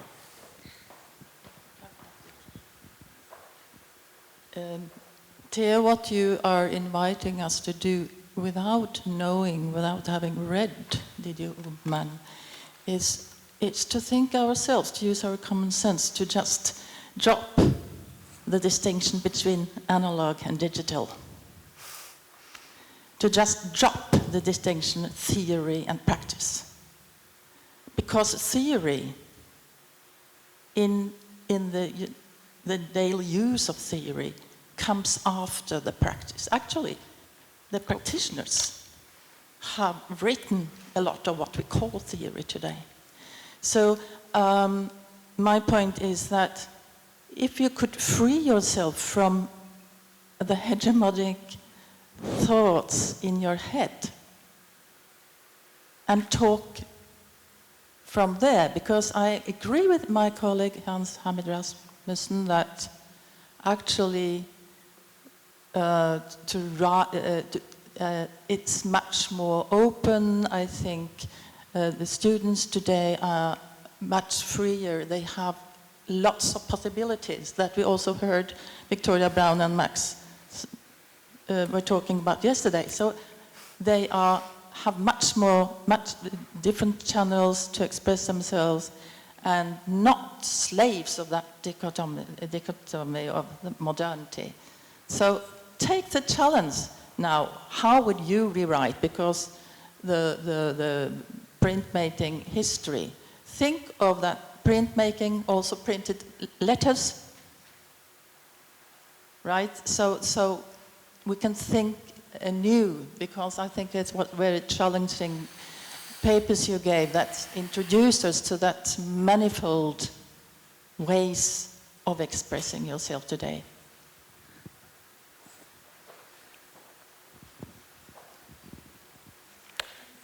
Okay, yes? Yeah, You that want was to more of comment? a comment, right? I think so, an appeal. I was just thinking that if we look at printmaking as a conceptualizing agent within the wider artistic practice, as seems to be the Huberman's aim, and that I see actually being a topic that runs through this conference, that printmaking is a kind of a story within the story, rather than being, let's say, supplementing and multiplying and making available the main story. It suddenly turns up in the core of artistic, let's say, the possibility of conceptualizing practice, rather than using a theoretical starting point to deliver concepts to artistic practice. What is a conceptualizing agent? Well, I think what Dina Huberman here proposes, rather than seeing printmaking as supplementing modern art history, is asking the experimental question: what happens when we put it in the middle? What is the yield, the stacking, and the overflow from this knowledge onto other areas of artistic practice? So that it might be, let's say, a kind of theoretical practice somehow, but not of the kind that is articulated through discourse. I mean, discourse were, let's say, more harvests from this kind of experimentation, rather than posing its basic premises. Of course, this is not the only way. I mean, there are thousands of ways one can imagine inventing a new invention of printing, in a way, inventing it within artistic practice as a movement to understand this expanding field, not only from print, but the agency of printing as a way of let's say, understanding art, the broader art field in a different way. You see what I mean? I mean, I think from printmaking you can understand a great deal more than art. I mean, it has a huge impact on all of our societal life, political life. The history of what we know has been sort of influenced by printmaking in one way or another. Ever since Wang Ji wrote the first, or said that this book was reverently printed for his mother and father, to be distributed for universal distribution. And I think printmaking has, of course, something of the universal distribution of it. That is a societal thing. I think that printmaking, it's deeply connected with, yesterday we spoke about dissemination of knowledge. So it's in the core of this printmaking is always, it's not connected with art history in the same sense as painting. It's a different way. And that gives this idea of concept about matrix transmission, finding new ways to disseminate knowledge. Yeah. And it comes also to the digital. Is it that you can say that printmaking is in fact dissemination in itself? Yeah. Right. Yeah, exactly. And I think that's why I also kind of focus a little bit on the practice of printmaking as the driver of the expanding field. That practicing printmaking will provide a kind of expansion which is, let's say, conceptual in its workings. And thereby a kind of, I mean, if displacement is something which is key to the hatching of a conceptual understanding, then it could be articulated within the practice itself. It doesn't necessarily have to I mean, it is a kind of intelligence generating moment, I think, what you are talking about. Yeah.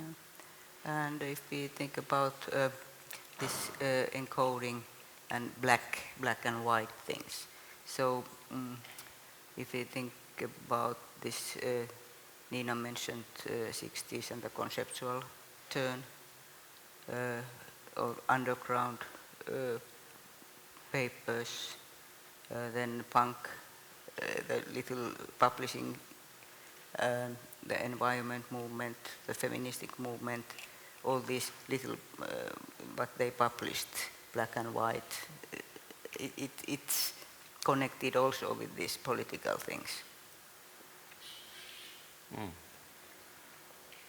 Okay. I think this is a precious moment in this conference to raise these issues, because if you look at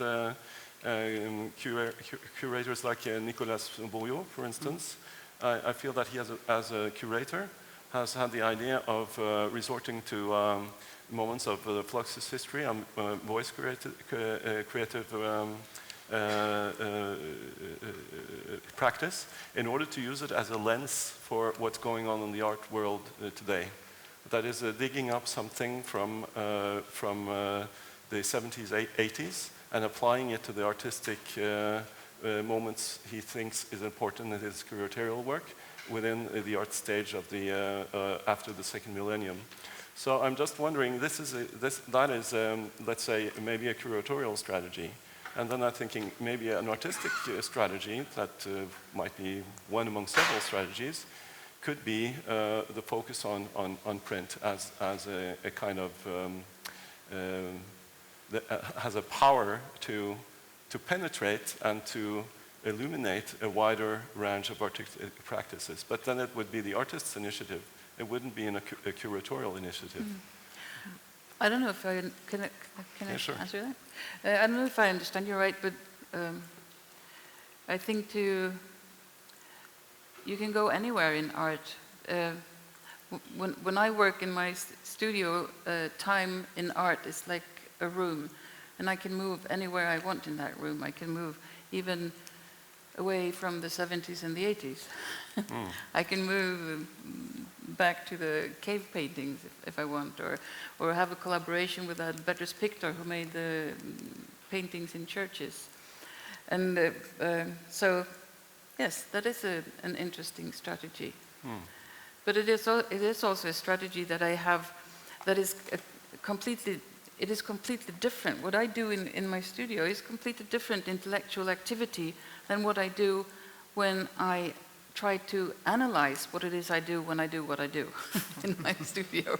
You know, there are two different, for me, and I realize, of course, that it is not like that for everyone. But again, to take this back to the educational, since there are a lot of students here, I think that all over the Western world, all the art schools have one aim, and that is the personal progress and the development and your own, to find your own way of expressing yourself in your art.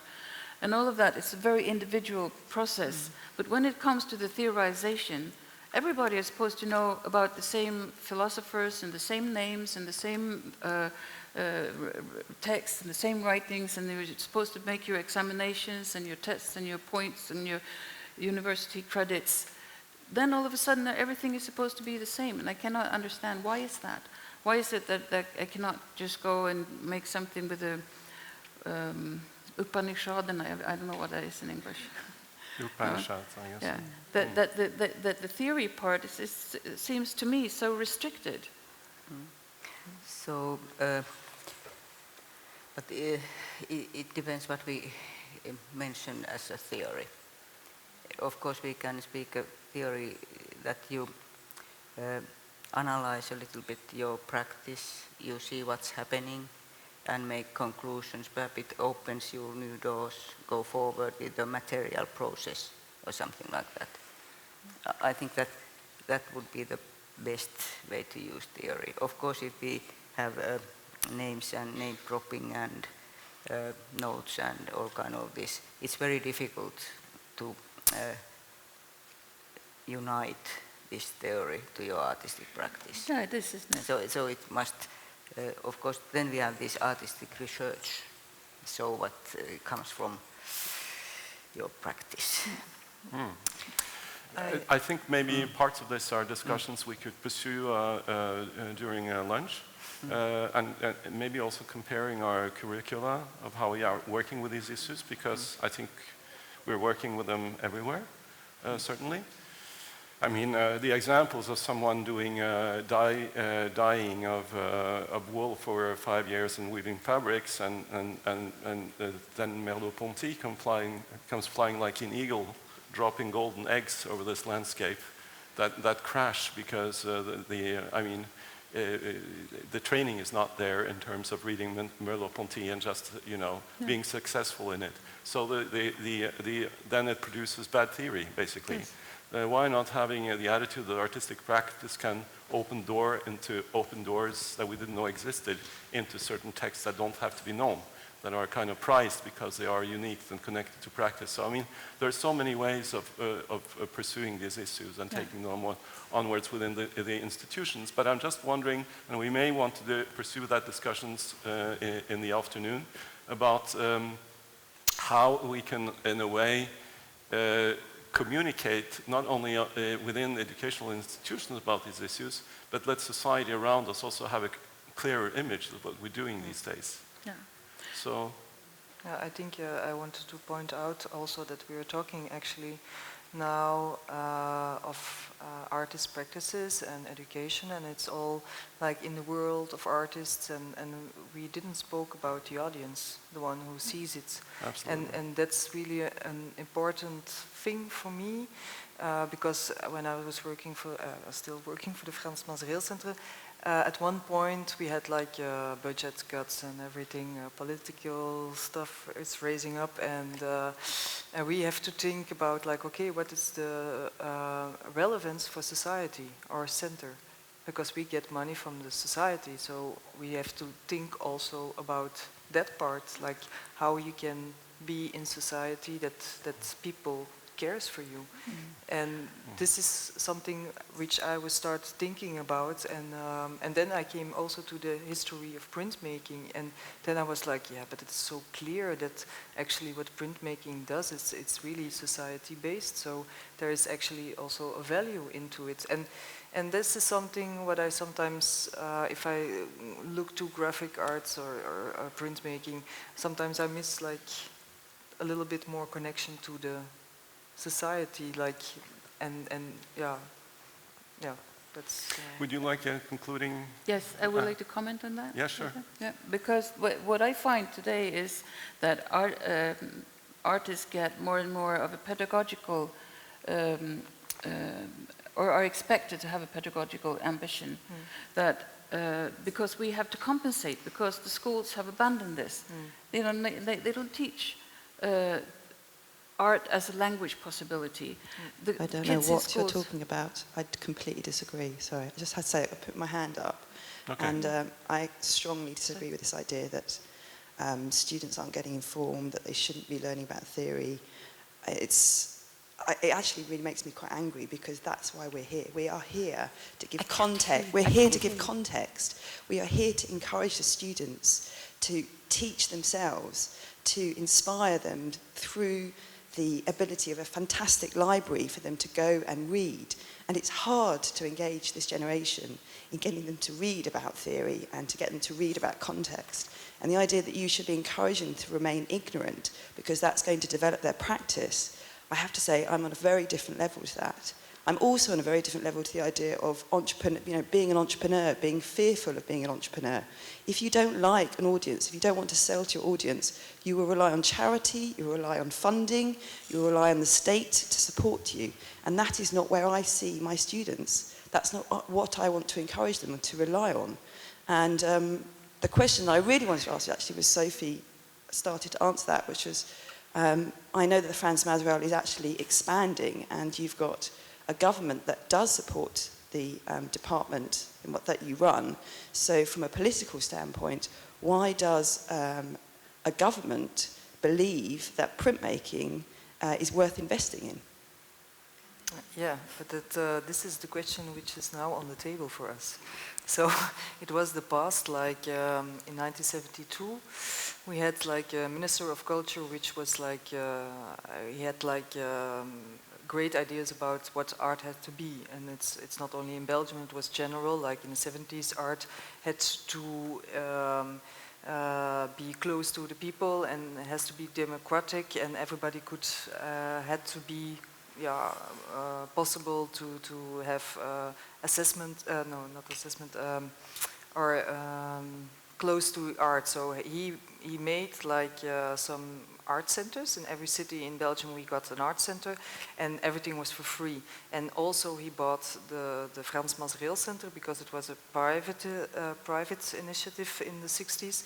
He bought it and everything was also for I think 40 years for free, that everybody could work there, and the main idea of the Frans Masereel Center was not only graphic printmaking, but it was also for video or photography. They wanted to build a really big artist village.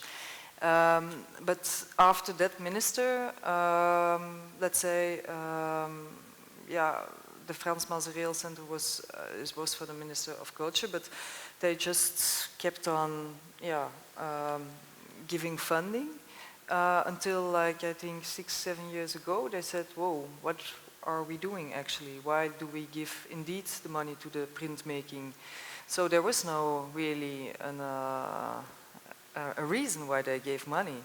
Yeah, it's a little bit strange, but in a way, then they started to think about, like, okay, printmaking, and they started questioning, and the center had to change also for the way to deal with print. It had to be much more open climate and invite people and do much more activities for public and everything, because they ask, like, okay, you have to have like a relevance, society relevance with your center.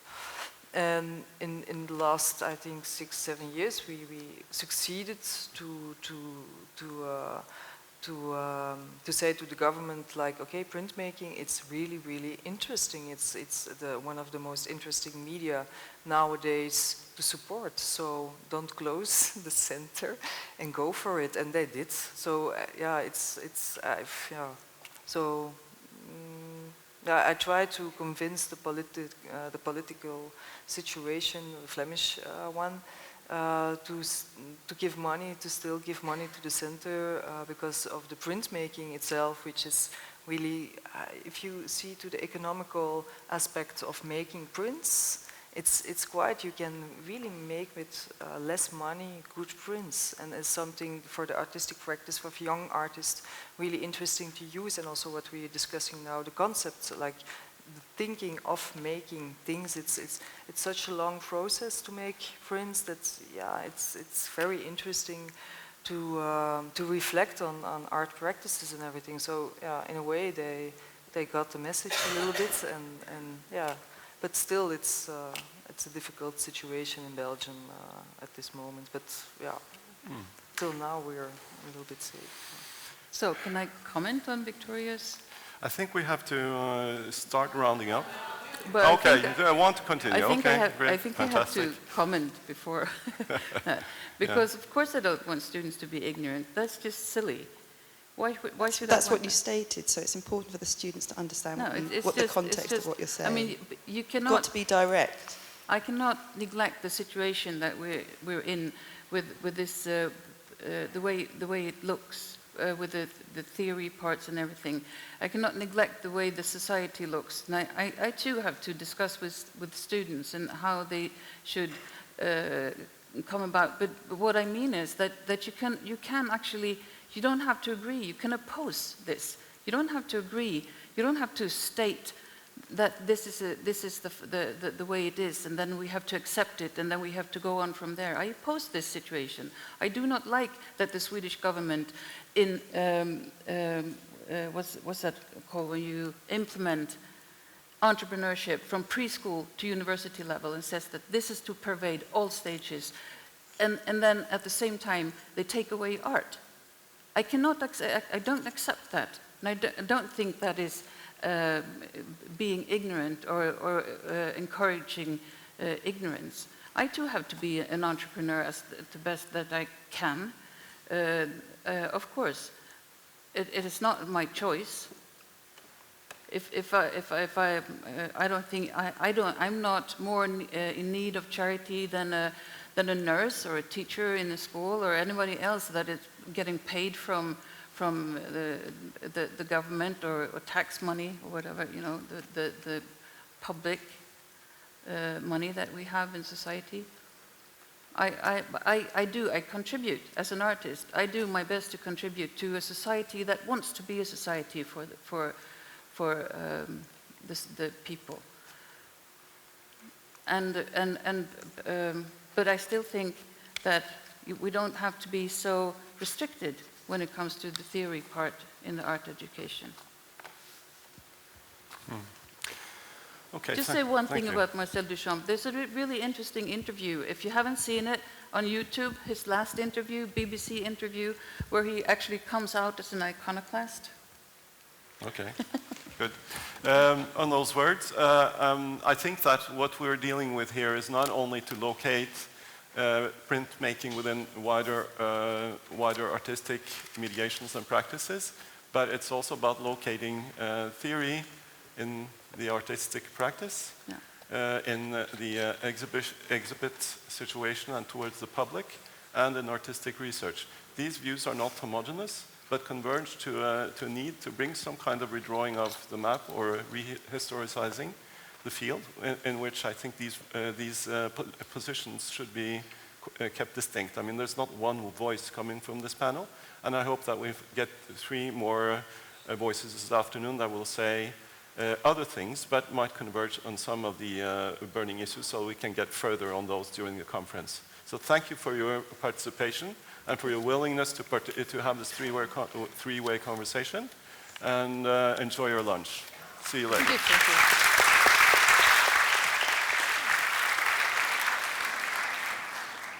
Okay, so we break for lunch now, and could you please be back and start taking your seats around 1:45 so that we're fully seated when the next panel starts up?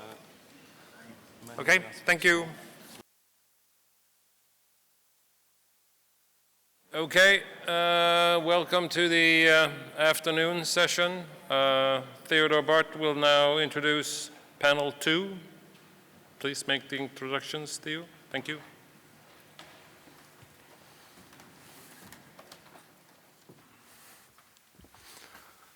Welcome to the afternoon session. I hope we will be able to pursue some of the discussion of reflection driven onwards by experiment and work, rather than perhaps endless hermeneutic circles. We'll go into paper, we'll go into shooting, and we will go into the experience of printmaking as expanded language. Those are the 3 topics, and the 3 presenters are Eli Okkenhaug, who's the chief curator at Code Art Museums in Bergen, Sven Allan Sørensen, artist, Denmark, and Carlos Capellan, artist and professor from both Uruguay and Sweden. So, of course, these topics that have been given in headline are ways of shaking the trees and see what falls down. And I have also talked with the 3 panel contributors this afternoon during our informal socializing yesterday, and picked up a topic that might be worthwhile focusing on in the discussions after the panel presentations. I'll get back to that later. For the time being, I welcome Eli Oknav, Chief Curator from Code Art Museums in Bergen. She's going to talk about code and the art of printmaking, the challenge of exhibits.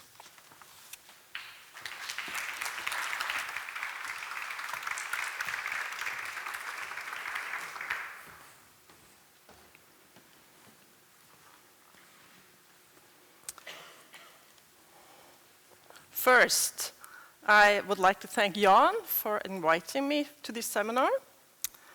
And as a curator at Kode, I call it Kode because that's what we are calling it. It's a name, so that's why Kode.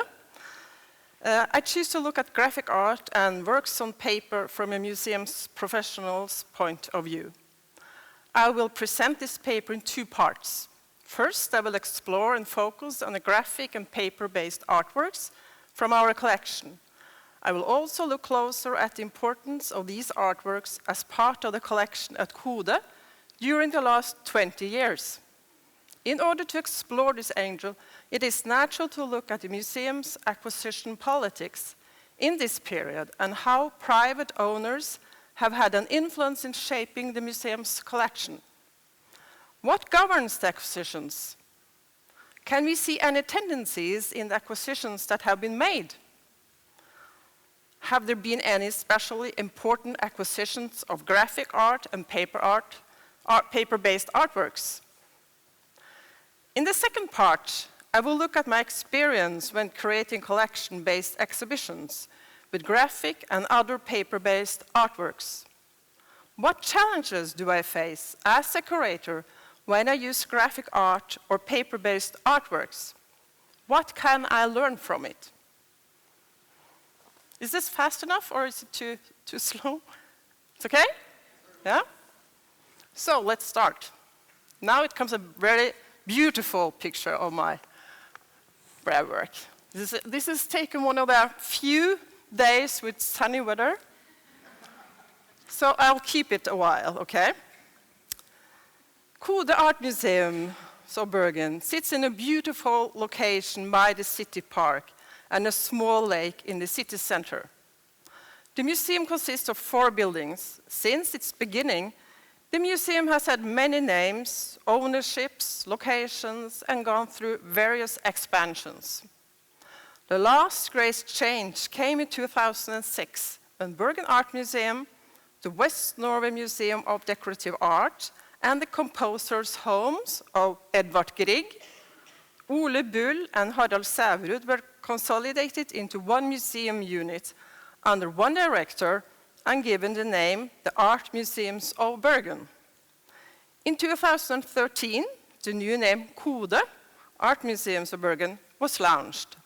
So then I'll turn to a more common, a winter picture, which is also nice.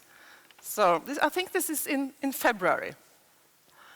The collection at Kode comprises approximately of 43,000 works divided between art and design. The art collection contains 10,000 works, where a large part of the collection, namely 7,000 works, are paper-based. The remaining works are divided into paintings, sculptures, videos, installations, and 150 pieces of furniture and objects. The collections are built through acquisitions, donations, and long-term loans from collections of private owners. The last few years, the long-term loans from collections of private owners, as well as from foundations, have been predominant in the growth of the collections, largely because the acquisition budget remains unchanged. Acquisition Committee, a very short history. From 1984 till 1994, the acquisition committee at the then called Bergen Picture Gallery consisted of the museum's director and 4 artists appointed by the Artist Union. In 1994, the board of the museum came to the conclusion that it would be appropriate to appoint 2 acquisition committees, one for artworks older than 10 years, consisting of the museum director, 1 artist appointed by the Artist Union, 1 art historian appointed by the Art History Department at the University of Bergen, and 1 curator from the Bergen Picture Gallery. The other acquisition committee for art younger than 10 years consisted of the museum director, 2 artists appointed by the Artist Union, and 1 curator from the Bergen Picture Gallery. These 2 committees were active until 2003, when the board of the museum decided to establish a new internal acquisition committee. The new committee was replacing the 2 existing committees. This decision reflected upon the need for more efficiency of the acquisition committee's work and the wish to place the responsibility for the work done within the museum's own staff.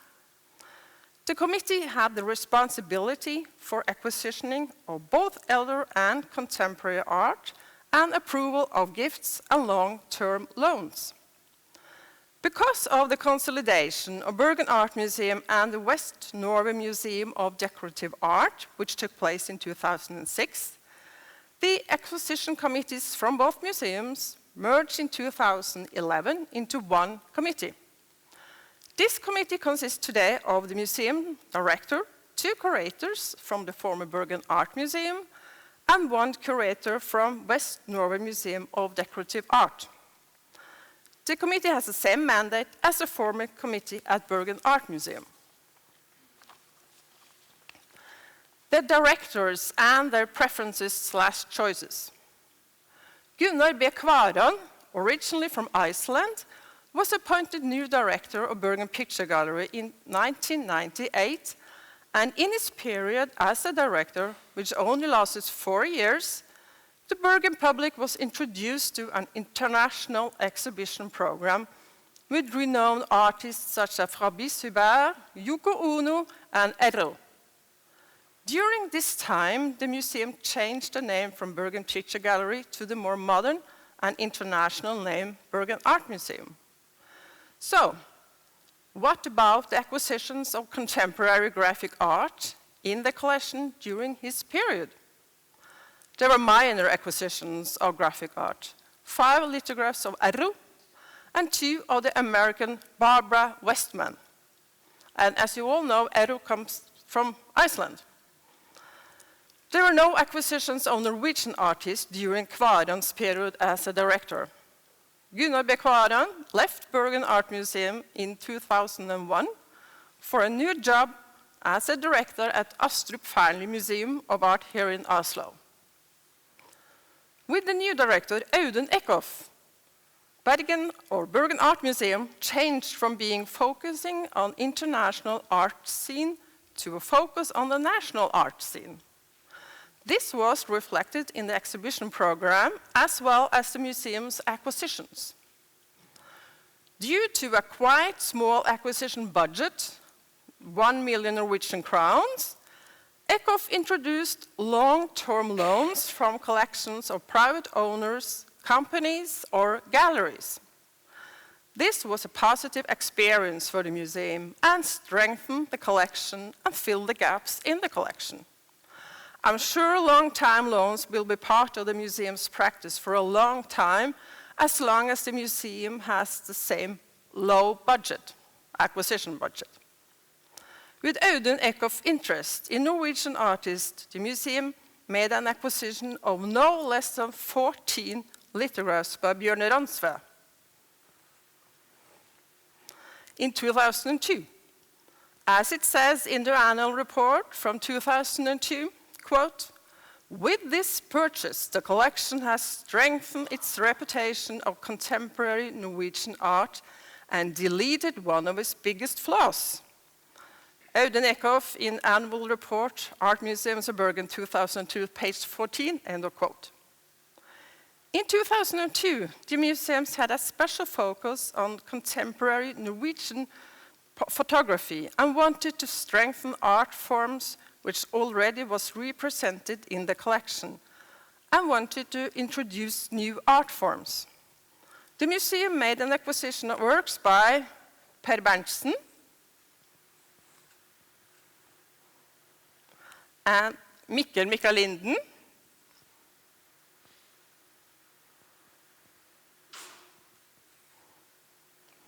Per Maning, and Tom Sandberg. Audun Eckhoff continued his focus on Norwegian art when it comes to acquisitions. So in 2005, the museum received a long-term loan of 131 engravings and woodcuts of the renowned Norwegian artist Knut Rumor from his widow, Ågot Dorenfeldt Holtvek. The long-term loan was given to the museum a couple of years later. Another great event took place in 2006, when Bergen Art Museum and the DNB Savings Bank Foundation signed a management contract which indicated a long-term loan of 1,100 artworks, including 94 engravings and 52 drawings by the Norwegian artist Nicolai Astrup. And as you know, we have a wing in the museum for this collection, which is now going to London. A very important contribution to the collection was the gift of 11 graphic artworks by the Norwegian artist Marianne Bratteli, by friends of the Bergen Art Museum, which also took place in 2006. By the end of Audun Eckhoff's period as a director, which lasted until 2009, more than 800 artworks were in long-term loan when including the Nicolai Astrup collection. As you know, Audun Eckhoff left Bergen to Oslo to take the position as the director of the National Museum of Art, Architecture and Design. So we had to get a new director. Erlend G. Høyersten, the next one, born in Bergen, continued the museum's focus on the national Norwegian art scene, but now it shifted towards the local art scene. The first year as a director in 2010, Høyersten created the exhibition PG1, where he wanted to visualize the diversity of Bergen as an art scene, or the complex ecosystem, as he called it. The exhibition was a huge success, and the local art scene finally felt included and taken seriously by the art museum. The museum made an acquisition of 12 works from the exhibition. This included 5 silkscreen prints by Toril Johannessen,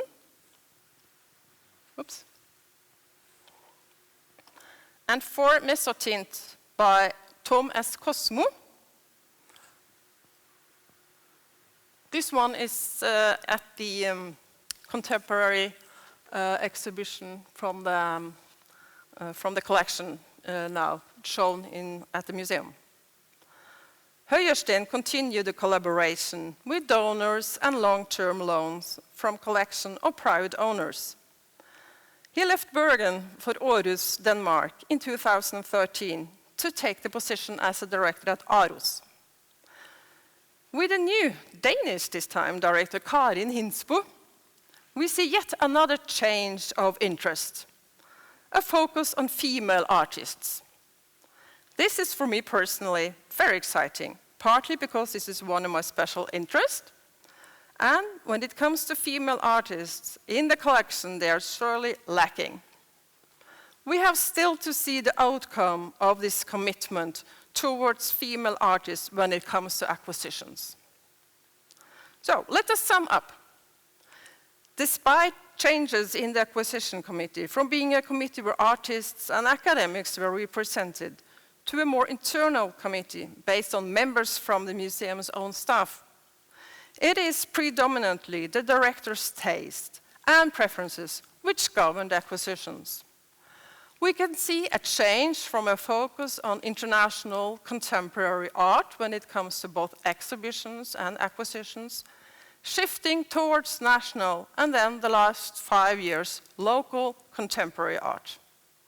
There has been a growing interest and acceptance on Norwegian photography, which is reflected in the acquisitions of artworks by the renowned Norwegian photographers Torbjørn Rødland and Mette Tronvold.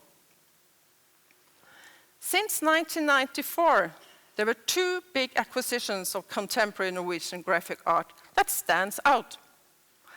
11 graphic artworks by Marianne Bratteli and 14 graphic artworks by Bjørn Ransve. There is one big long-term loan of 131 engravings by Knut Rumor, which was granted to the museum by the late Rumor's widow in 2007. I will now move to look at my experience when creating collection-based exhibitions with graphic and other paper-based artworks. What challenges do I have as a curator when I use graphic art or paper-based artworks? What can I learn from it?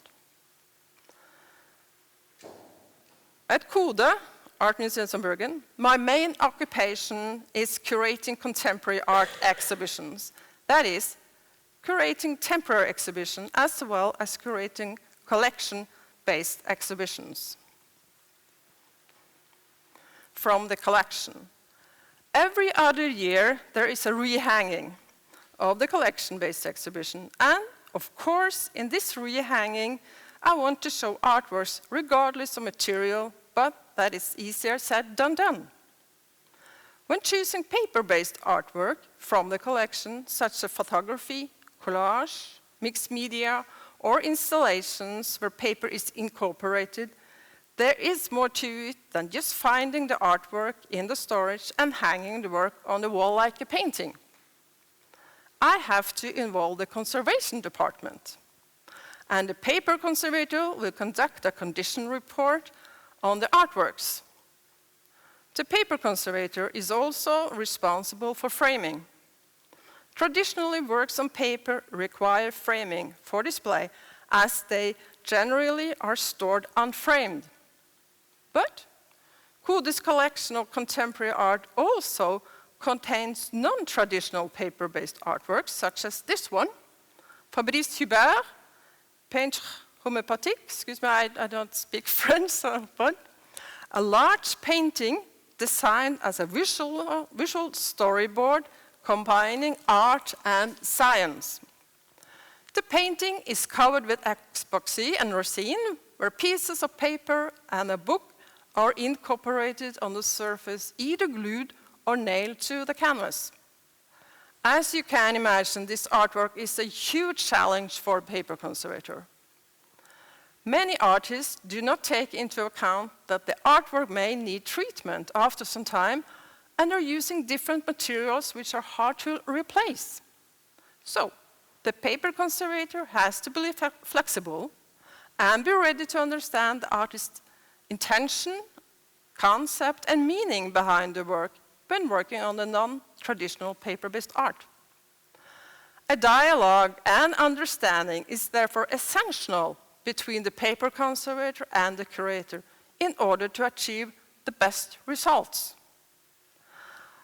As most of you are familiar with, works on paper and graphic art are sensitive to light exposure.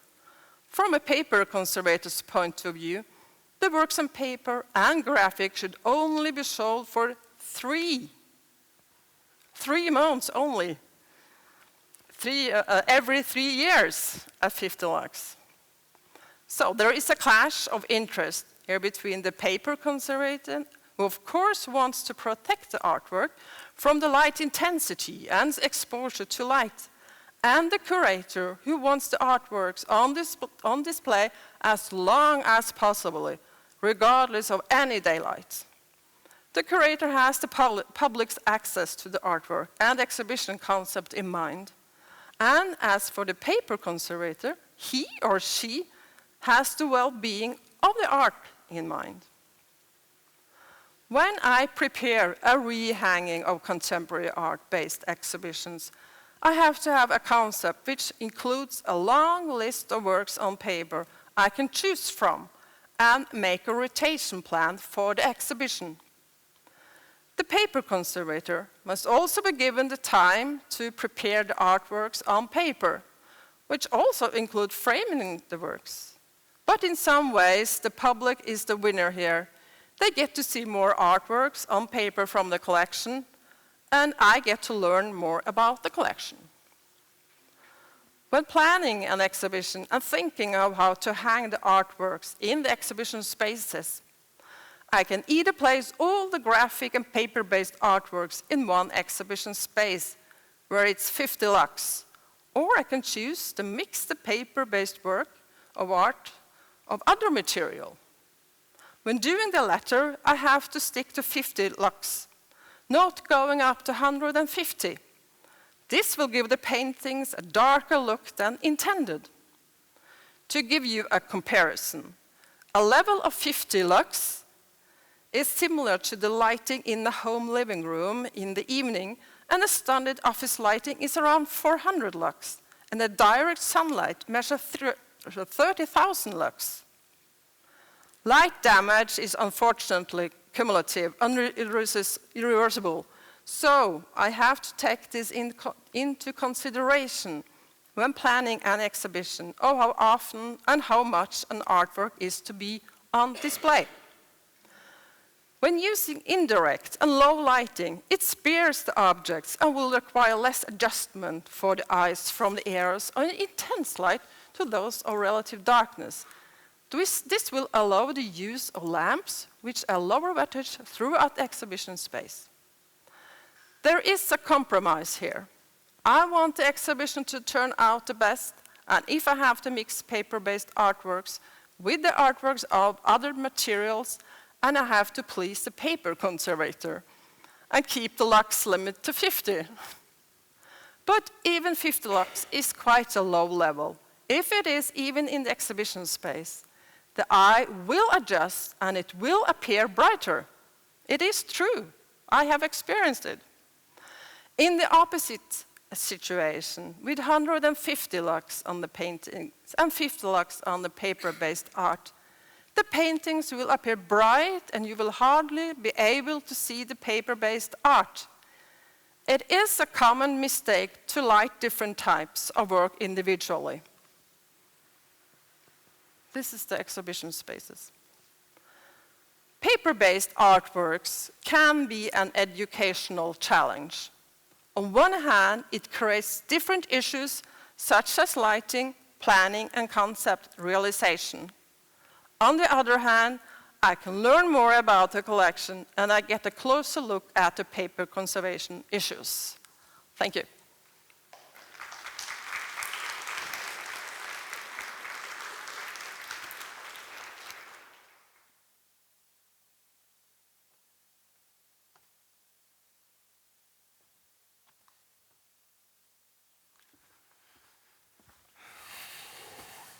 Thank you, Ellie.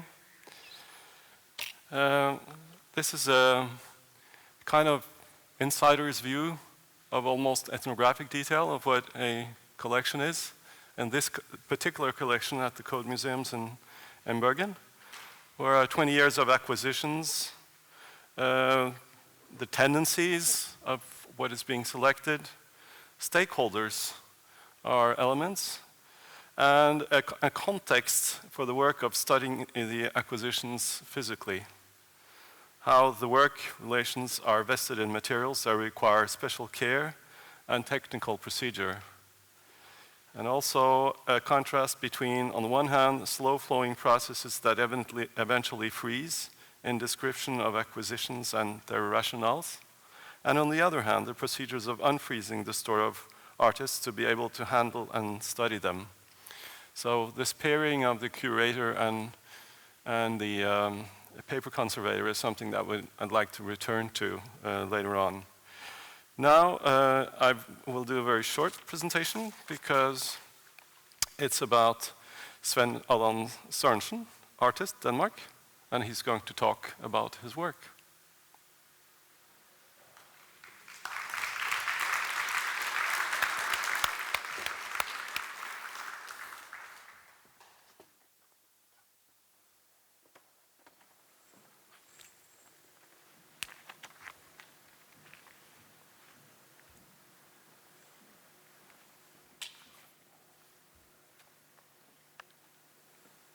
Hello.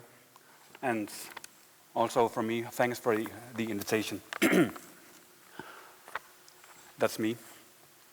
And I got to say something from the beginning, and that is that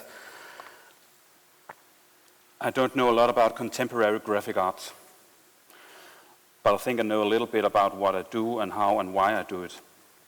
So this is a short presentation of my work.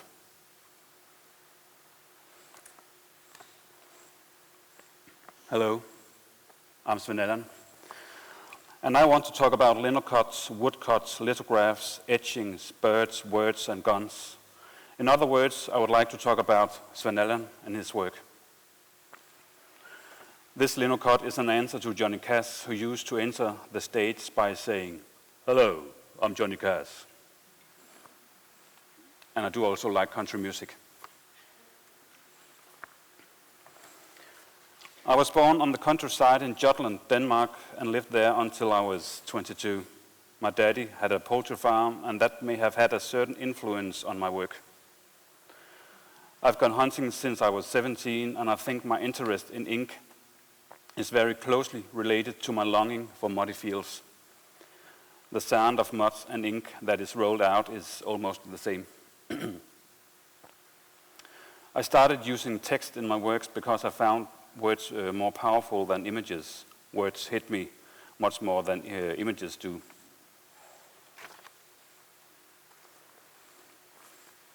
I'm having a little issue with crows, or rather a passion. The crow that you'll meet in this part of the world is a very graphic bird. It's gray and black. Its call reminds me of splintered wood. I feel that crows talk to me in a way other birds don't. If you don't invest time and energy in something, you won't get any results. You got to go if you want to meet the crow. As I said, I feel that the crows and I talk together, or they talk to me in some data language. And I feel very present when they call at me. This little text is borrowed from Henry David Thoreau, for whom I also have a passion. I do also have a passion for good-looking guns used for hunting. This is a lithograph made at the Faroe Islands after a hunting trip. And I've been thinking that this image could be some explanation of hunting in the expanded fields.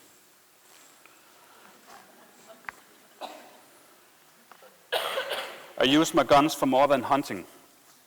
I've made several woodcuts with shotguns and rifles and even pistols. These prints were the first I made with a gun.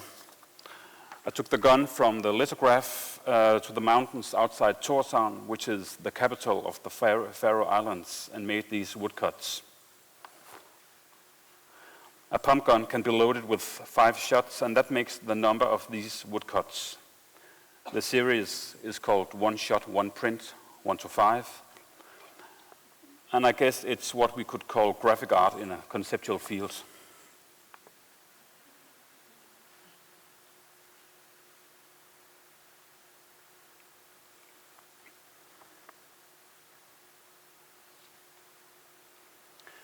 The next 3 woodcuts are also made as singular prints. I found out after being working with different master printers that I needed the opposite. I needed some works that were not made as editions. These woodcuts are also about my passion for hunting. The texts are taken from an essay by William S. Burroughs, who also had something with guns and words.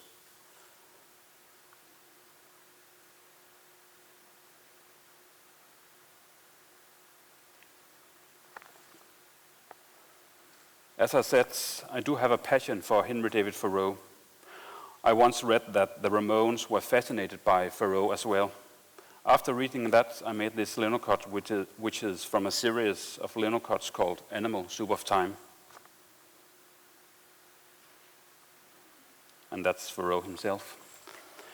This portrait of Henry David Thoreau is 1 out of 3 portraits of writers who mean something important to me. The others are Russian writer Turgenev and Danish writer Boganis. And I got to, maybe some of you know this image and therefore know that I did not draw it. I just took it somewhere at the internet and transferred it to the lithographic stones by using acetone. I don't know if any of you know that technique. You do? Okay. Another one. This may not be graphic arts, but it is very related to my work and way of thinking. And you see that little brass sign on the bottom, and the text on that is, "I believe I can fly." I bought those antlers in Sweden some years ago, and I knew that I had to do something about it, but not what. And then at the end of the year, I was watching X Factor with my kids, and I saw one little girl who participated by singing, "I believe I can fly." And then I thought, okay, that's what that moose is trying to tell us. Maybe I'm wrong, I don't know. Yes. And now for some documentation. The following images are documentations of my way of installing my works. Someone once wrote that this way of installing could be like a beat poem. I try to let it flow and not to be systematic. And the rule is that there is no rules at all. You could see this as a speaking wall, I think. And that's from the same museum in the northern part of Jutland. This wall shows 100 laser prints showing me hunting. They are printed on miscellaneous colored paper. I tried to make something that maybe look like a big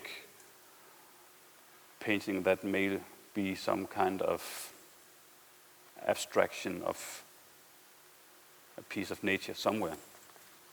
I don't know if I succeeded, but that was my attempt. This is a smaller bead wall, still talking to the audience about nature. All these graphic works in this exhibition were woodcuts, because it made sense to me to make woodcuts, since I speak so much about nature. And I think the context of a woodcut is the nature. The context of a linocut is something else. That could be some political point of view. Yeah.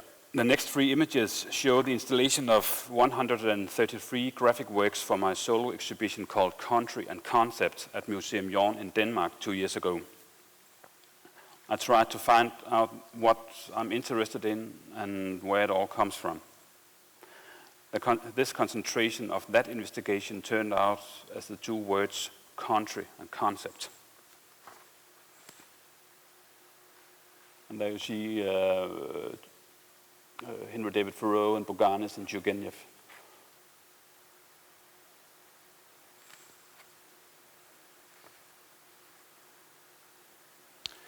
This is from the exhibition called Prize Print, the Queen Sonja Print Award, which was on display at the Scandinavia House in New York City, mid-April to August this year.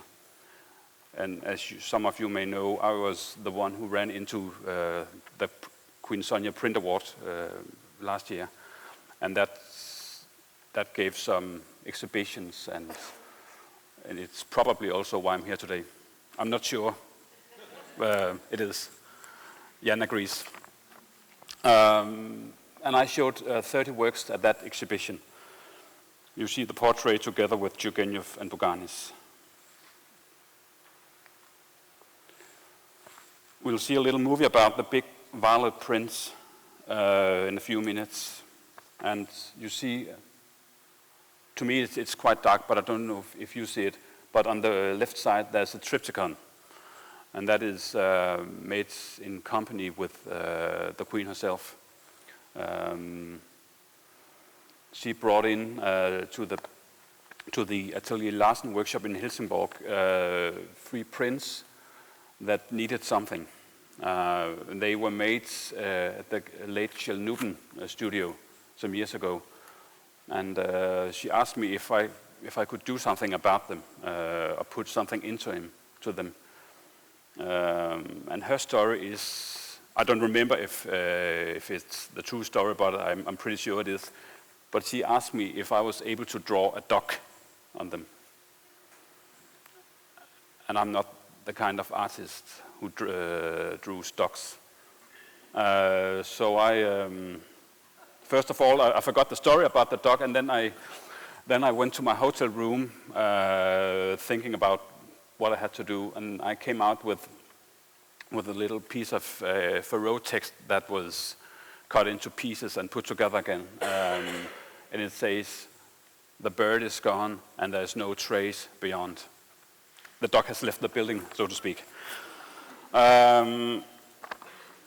Yes. And the next 4 images are from my latest solo exhibition that closed on Sunday at Oscarshall, a little summer castle here in Oslo. And I found out after making this exhibition I found out before I made the exhibition that King Oscar I of Norway and Sweden started making the building of the castle exactly 18 days after Henry David Thoreau left Walton Pond in Massachusetts. And I guess many of you know about Henry David Thoreau, and if you don't, I would like to tell you about him later. And as you may have figured out, Thoreau means a lot to me.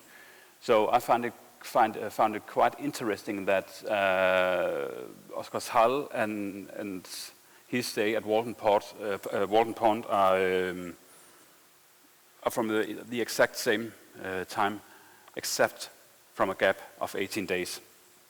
And I called the exhibition Miscellaneous Notes on Nordic Birds, and that's a paraphrase of Thoreau's book, Notes on New England Birds. It's not his famous book, which is called Life in the Woods, but he made a lot of notes, and that's that book. I think my work as such can be seen as miscellaneous notes, which is probably what the woman who said that I make exhibitions that looks like bead poems. I guess it's probably more or less the same.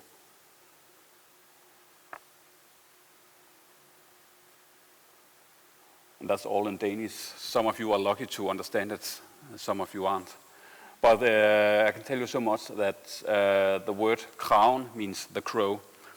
And they are all some kind of explanations about what a crow is and what the crow does.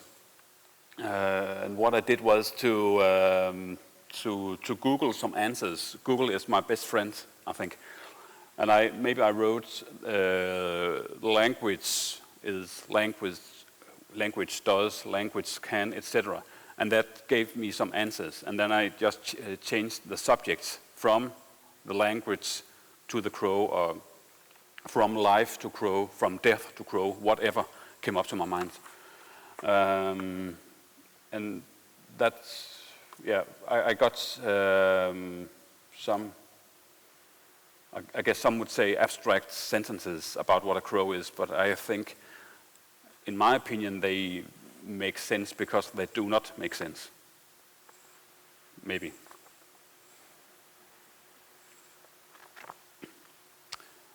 Yes, and this is the last image before the video.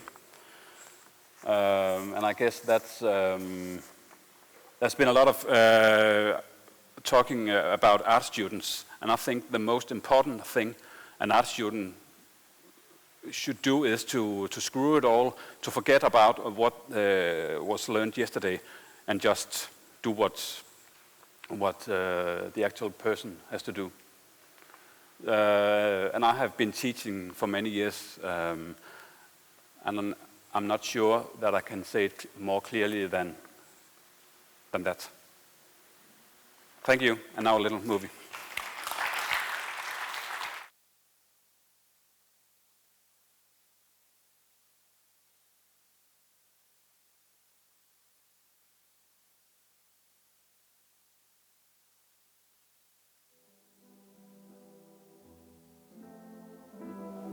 Jeg søgte i mange år efter et udtryk, der med en tilpas løshed og tyngde kunne indramme det, jeg længe har ønsket at fortælle. Den mulighed tror jeg, at jeg har fundet i grafikken, det vil sige arbejdet med papir, metal, sten og i dette tilfælde træ. Her arbejder jeg med en let omskrevet tekst af den amerikanske forfatter Henry David Thoreau. Jeg skriver spejlvendt, hvilket gør, at det ser ud som om, at jeg skriver baglæns, det vil sige backward. Jeg bruger gerne værktøj, som normalt er tiltænkt andre opgaver. Her bruger jeg en dremel. Den har en voldsomhed, som passer godt til krydsfiner. Det giver en usikkerhed i stregen, men det giver også et eksperiment. Jeg kan vældig godt lide det usikre eksperiment. Træpladen eller stokken, som den retligt kaldes, renses for træsplinter.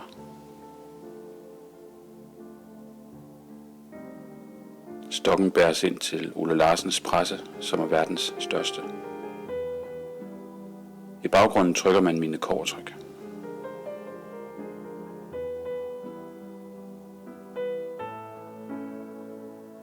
Ole laver en fast ramme for stokken, så den ligger helt stille, når den trykkes. Pressen indstilles til et korrekt tryk.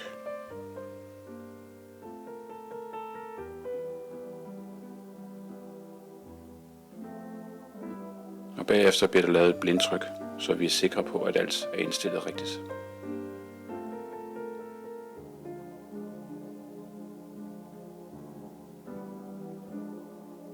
Stokken bæres over til indsværtning.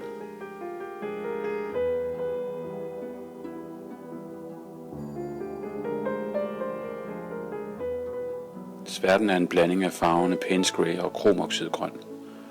Jeg trykker meget sjældent med ren sort sværte, men i en anden meget mørk tone, som har en anden rummelighed og mulighed og krop.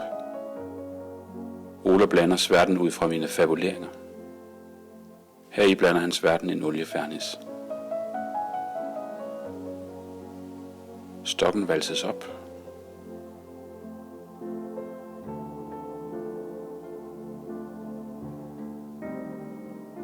Stokken bæres over i pressen. Og trykpapir og filt lægges over.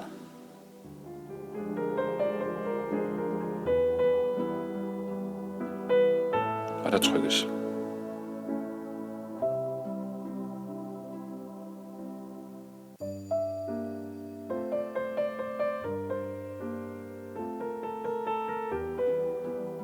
Vi trækker trykket baglæns ud af pressen og væk fra stokken.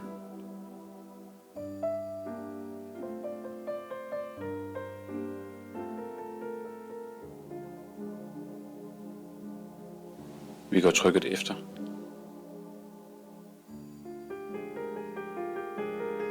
Og er tilfredse. Ole og jeg trykker 2 eksemplarer med denne meget nordiske tone, og et med en helt anden sværte, sulferino violet hedder den.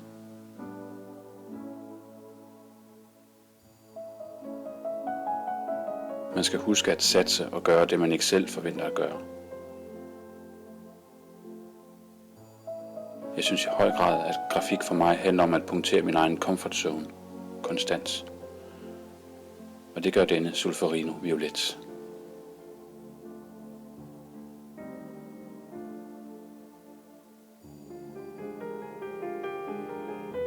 Vi har nu trykt i alt 3 tryk af træsnittet og er færdige.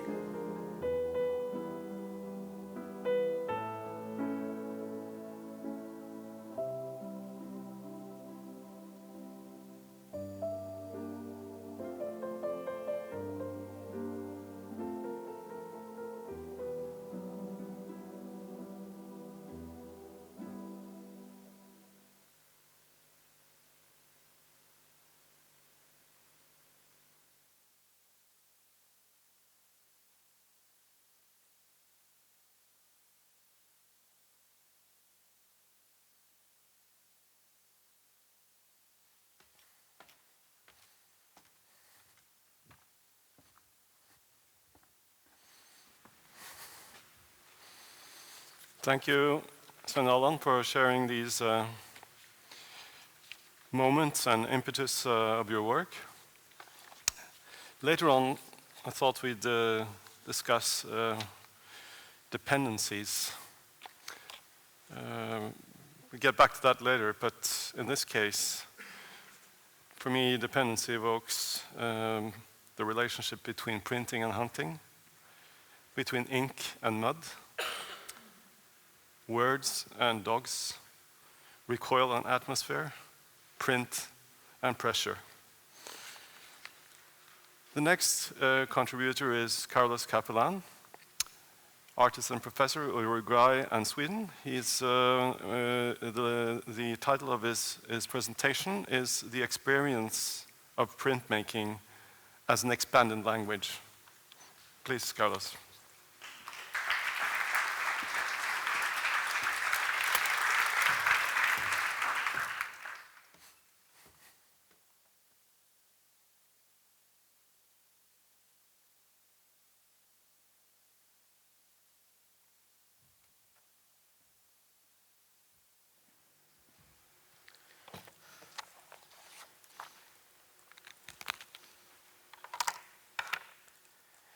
Okay.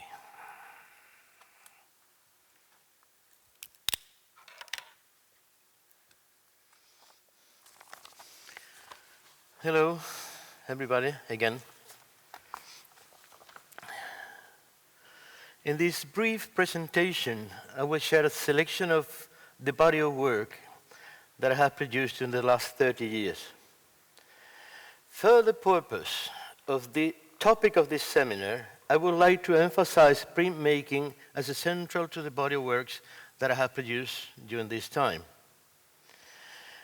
But doing this is reducing, really, what I'm doing when I'm working with these kind of things. But for the purpose of this seminar, I will reduce it to the idea of printmaking. All right. Before I present the works, I would like to share with you a conceptual background to the works. During the opening of this conference, I signaled my view that artistic practices had witnessed a redefinition of many genres and paradigms. Allow me to repeat myself. I suggested, for instance, that painting is not anymore reduced to the usage of oil and canvas. Sculpture does not solely depend on the classic use of marble or bronze. Drawing has become a popular tool for the neo-conceptual, and the expanded notion of graphic art is now an accepted object for academic discussion. Furthermore, freed from the various traditional boundaries, the different genres of art have pollinized each other, stimulating new vitality at the crossroads of their practices. On a more personal level, this is how printmaking has worked for me for quite a long time, as an inspirational procedure. For instance, during the mid-80s, I selected a limited set of 25 to 30 figures that I would work with and reproduce hand-drawn or painted. They would appear on different sizes and on any kinds of surfaces. I also decided to do this for a specific and predetermined period of time. The traditional tool for printmaking, like the matrix, the print, and the edition, were in this process replaced by the idea, the drawn figure, photography, a projector, and all kinds of available surfaces. At this stage of the project, the edition would not be limited by any numeration whatsoever, but by time. The edition will continue during not less than 10 years. So the edition was 10 years long.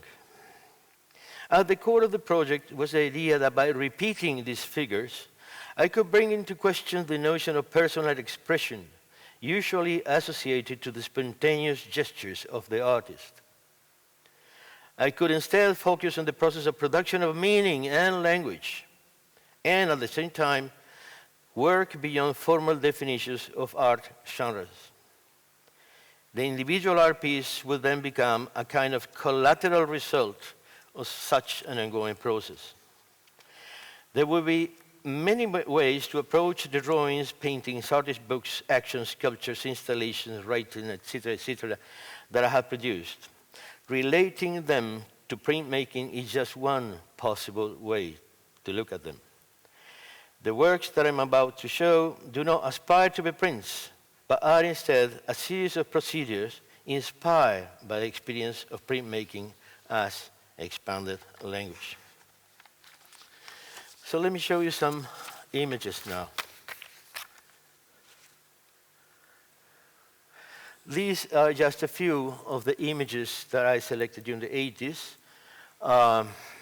and decided I will use them a lot for a period of 10 years. The date of this work is wrong. This is from 87, actually, and this is one of the many artist books that I've done. There was a photocopy on book pages and touched with mud and soil. So this is also a more ritualized approach to a work.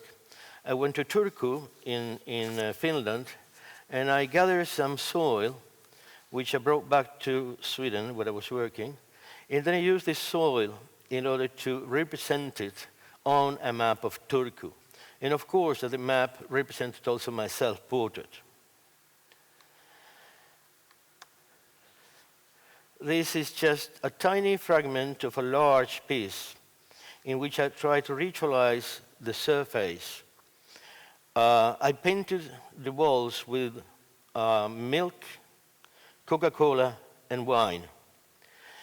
You get a beautiful patina and some beautiful smell that everybody sort of recognized. The smell of milk brings you back to when you were a kid, and then the smell of wine is very well known, so this is also associated to memory. And smell as a place, in a material for the work, of course. Now, this is about the living room as a context. I was touching the walls with mud, painting the walls of the gallery space or the museum with my hands using mud. And I was representing the coziness of the living room, the private sphere of the living room. And this is the exhibition space as a chill-out spot. I work on large scales with this idea. The project was called Maps and Landscapes, in which I sort of mixed the aesthetic of the living room and then the aesthetic of the gallery space, the museum space. But I used a lot of sofas and tables and chairs because I wanted people to come and spend time. And then a dim light, and it was chill-out space, which became very, very popular, particularly among young people who used to go there and just spend time. You know, I like that, making it cozy. This is also about the private and the public, and it's the aesthetics of the living room meeting the museum space and the collections. I have several different kinds of collections. This was also a large installation piece. And this was also a large installation piece that I made for the Venice Biennale, in which I like to deal with the fragmentation of and the solitude in the living room. So the idea was that, you know, the living room had become a very sterile place, and it was all about solitude and fragmentation. So the lighting was very, very dim. So here, this is also about representation, and it's called dematerialization and rematerialization. And of course, I'm working here with the notion of anamorphic figure, which I like very much working with anamorphic figures, because they do not respect the central perspective that we got to use since Renaissance. You have to see it from the sides, and then you get different information from there. And then there you have two stones where I engraved these two key words, dematerialization, rematerialization. And then you have a pile of books, and then a piles of plates that have been crushed by the stone, with the stone. So this is more of the same, working with the anamorphic figure. The only thing that here I'm also showing a painting on canvas, handmade, in 3 bottles with ashes of burned books. Say no more. And this is about representation in 2-dimensional space. If you want, you can call this a painting, since this is made on canvas. And of course, I was using soil and earth pigments and ink. And this is a series of works that I made that I call the monochrome series. Now, more about this two-dimensional space. This is a more classical approach. It's acrylic paint on canvas, and it's red, black on red. This is also painting that I cut, and I like the idea of cutting works. And this is a project that I did when I got in contact with the Parihaka community in New Zealand. This is a Maori community that 1866 started a non-violent fight against the English colonial powers. And this collective movement, you know, people got killed, they got arrested, and they were sent away. But they continue the fight until this very day today. If you go to New Zealand, you can visit the Parihaka community, which is a very strong Maori community. And I had a wonderful time working with them. And then I went to Durban, South Africa, and I got in contact with the Phoenix ashram, or the Phoenix community. The Gandhi started there in 1906. Now, Gandhi, who everybody knows because he sort of started the Satyagraha movement, that is the non-violent movement, he was very much influenced by the Parihaka community. So he even sent letters to the Parihaka community at the time. So what I was trying to do here was to connect the south-south-south horizons, the horizons of the south, working in New Zealand, in Australia, in South Africa, in Uruguay, Argentina, and Chile. This is something I have done for years, trying to connect the south. Because people living in the south, in order to talk to each other, if you want to go from Montevideo to, let's say, New Zealand, you have to fly to London first, and then from London all the way down to New Zealand. Or you fly from Montevideo to Los Angeles, and from there to Australia. So the idea of connecting the South is a political idea, and this is something I've been working with for years.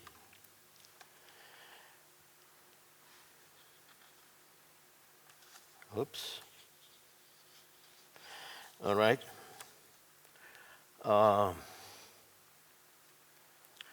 Right.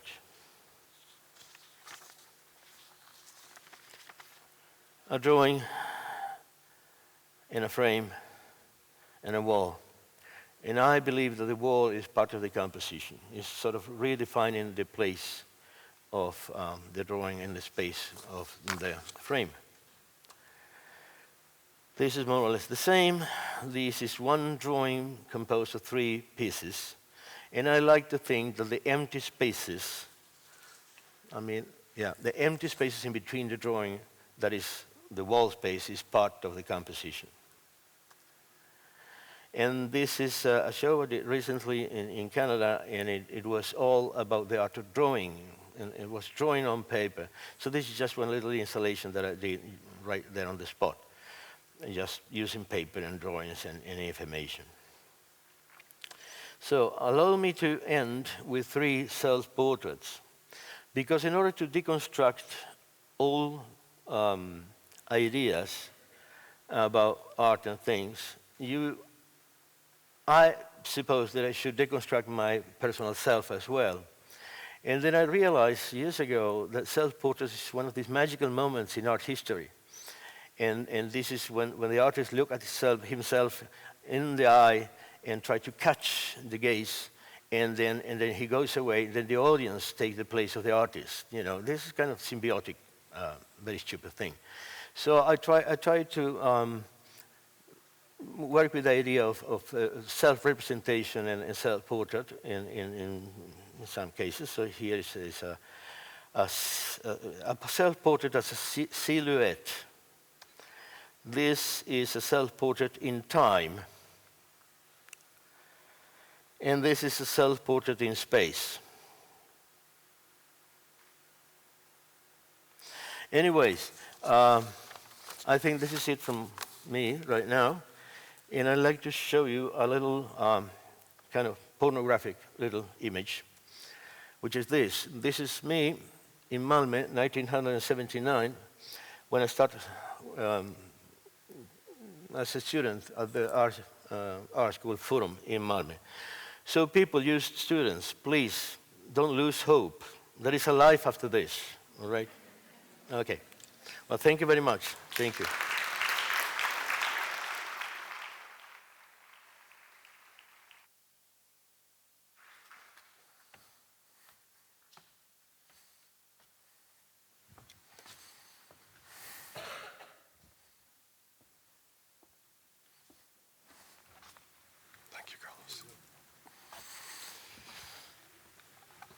Thank you, Carlos.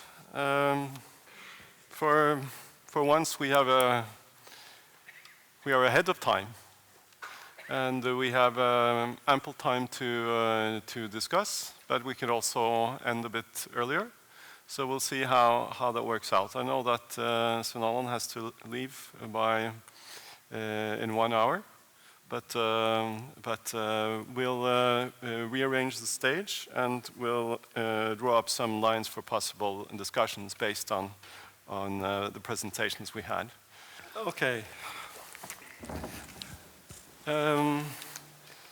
I thought that it could be interesting in this panel to focus on dependencies.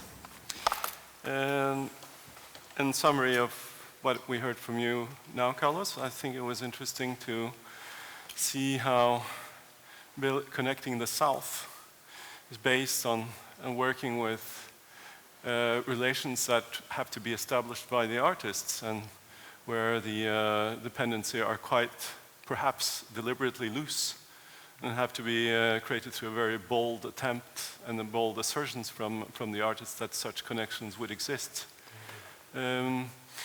You also have in the paper that you delivered to the conference, you have some a little bit more systematic reflections on what printmaking could represent as a reference to your work.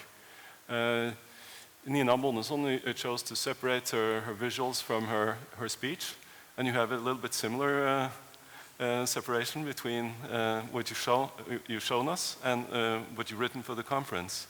I was just wondering if you could say a little bit about how you work with that. What's your idea between text and work in this particular session, and also how you work with displays, as it were, because for me this is an example of a display, and that you've been working quite extensively with displays to gather up perceptions such as connections between the selves. Right. First of all, I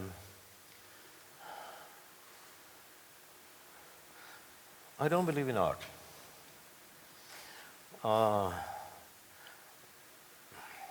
I'm an artist because that's a job. That's a job I do. It's a work. That's what I do. What do you do for work? I'm an artist. All right. I'll give you some explanation. But otherwise, I do not work so much with the idea of art. There have been very few cultural traditions that have the concept of art. You know, it's like the old Japanese, Chinese, is the old Greek, Roman, and then there is the Muslim, and then the Renaissance that continues until today. But the rest of the symbolic production, it has been independent from this very concept of art. So I'm much more into, symbolic production or any language.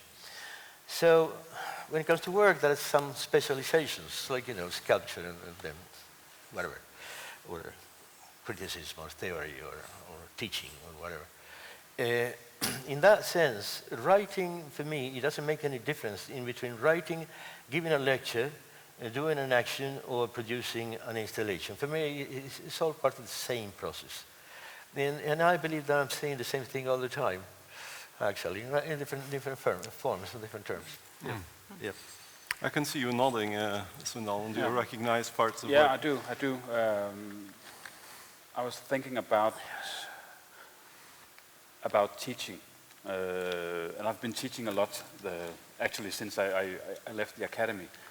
And I think, when I've had a nice day at the academy, I think that it doesn't make that big difference to me if I teach or produce so-called art. Because it's, on the bottom line, it's all about communication.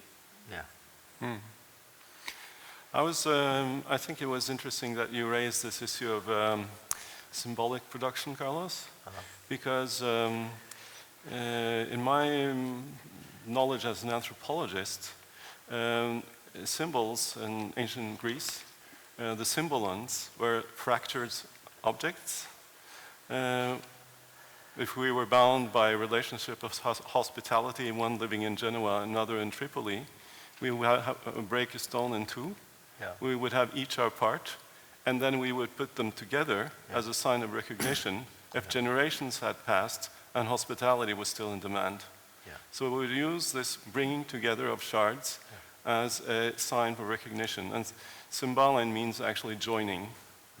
And there's something very deep about this way of conceiving work that makes me actually return to printmaking, because this idea of form and counterform, the matrix and the addition, has this kind of hospitable relationship to it somehow. And I'm wondering whether we are talking of deep cultural forms, because if we look at other practices, those of the curator and the paper conservator have some sort of similar dependencies that you find technically in print production, where you have an artist and a technician. So I'm wondering,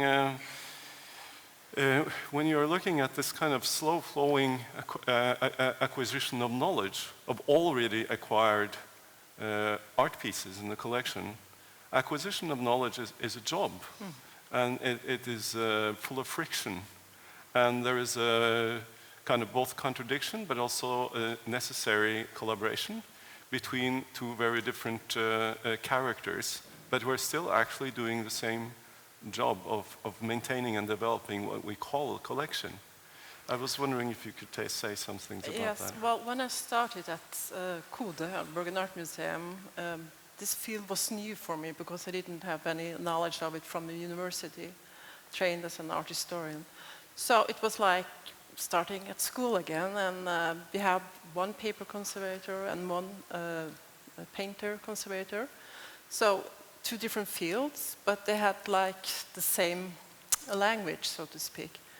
So it was two professions that were kind of fighting each other, because I wanted the exhibition to be nice, and they wanted to treat their artworks. So it was slowly, and to the end we got together and got to be friends, so to speak, and it turned out well. I mean, they understand me and I understand them, and the director was pleased. But it took some years, because they really think differently than I do. They are very not slow thinkers, but they work slowlier than I do. I want to make an exhibition like in 1 year or half a year, but they have to treat their artworks like for years. When you want to show like 50 or 100 paperworks, it's a huge challenge. It takes time, and that's, for me, it's really, I have to calm down, because it's different, the energy is different. You make it sound almost like a geological process, or the slow movements of a glacier or something like that. So, yeah, like in an institution. I know that you, Carlos, also have ideas of collections as part of your reflections in and on art practice and as an artist. And I know also Sven Allen is a very assiduous collector. So I think probably Jan has had some ideas of putting you guys together that are related to collections. Would you care to follow up on the collecting aspect of your artistic practice, Sven Allen, if you care to begin? Could you ask me a direct question? Well, I can. You can. Yes, I do. Okay, I'll ask you a direct question. I read an interview about you that I got from Jan, a part of the parallel production in a way that we got while preparing the conference, and which shaped my kind of impressions of That's probably from the book from Contra and Concepts, I think. Yes, yeah. and there you mention really a pile of references, but they're not only references that people would use in a way that they refer to other artists, but you actually own a lot of their work. I do. So that's really tell that story. I do collect mostly Danish graphic works. So in that way, I think that makes me look at myself as a part of the tradition of Danish graphic artists. Or at least not graphic artists, but artists who work with graphics, because that's how I look at myself. Collecting to me is important. I got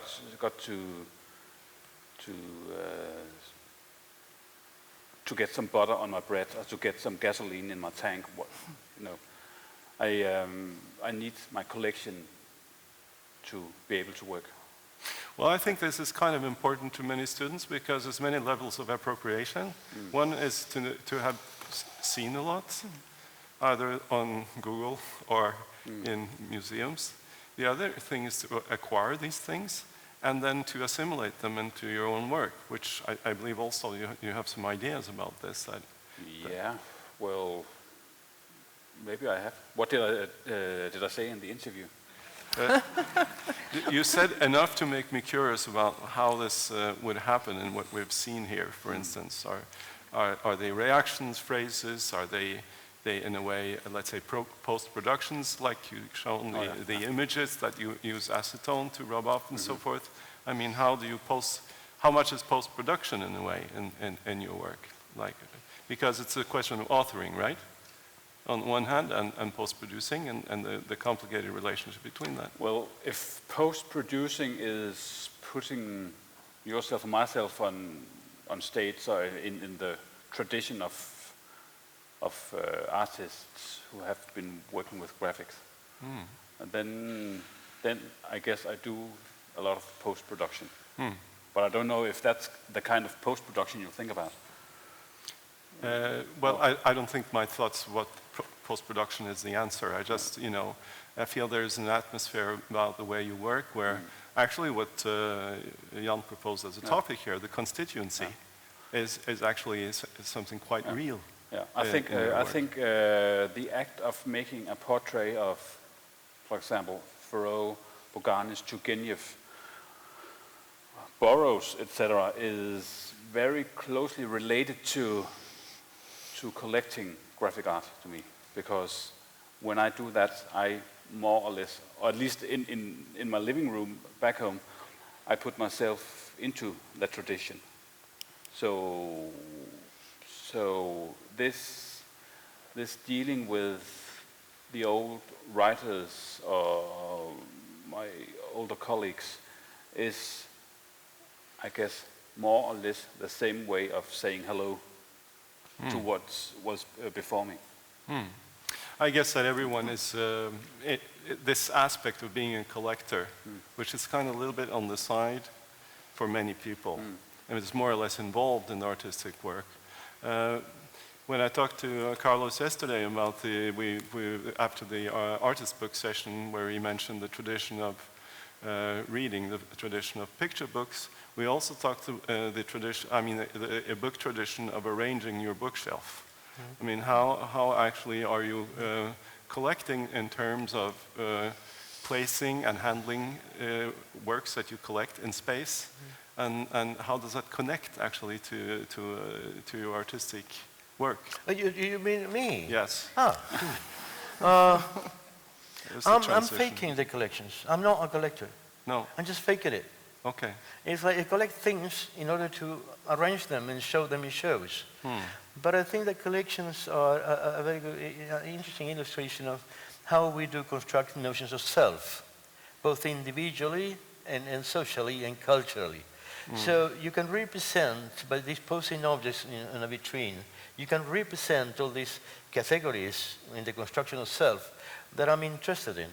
But then I would like to go African now, and I would like to tell you a story. Can I go African now? Yes, please. Okay.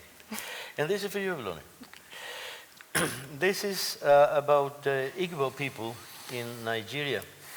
The Igbo people, they express themselves by dancing and playing music, but dancing is the central part of it. So to perform the dance, they need some clothes and they need some masks. And they need instruments in order to produce the music. So they produce all this very elaborated object, and then they put it away in a special built house called the Mbari houses.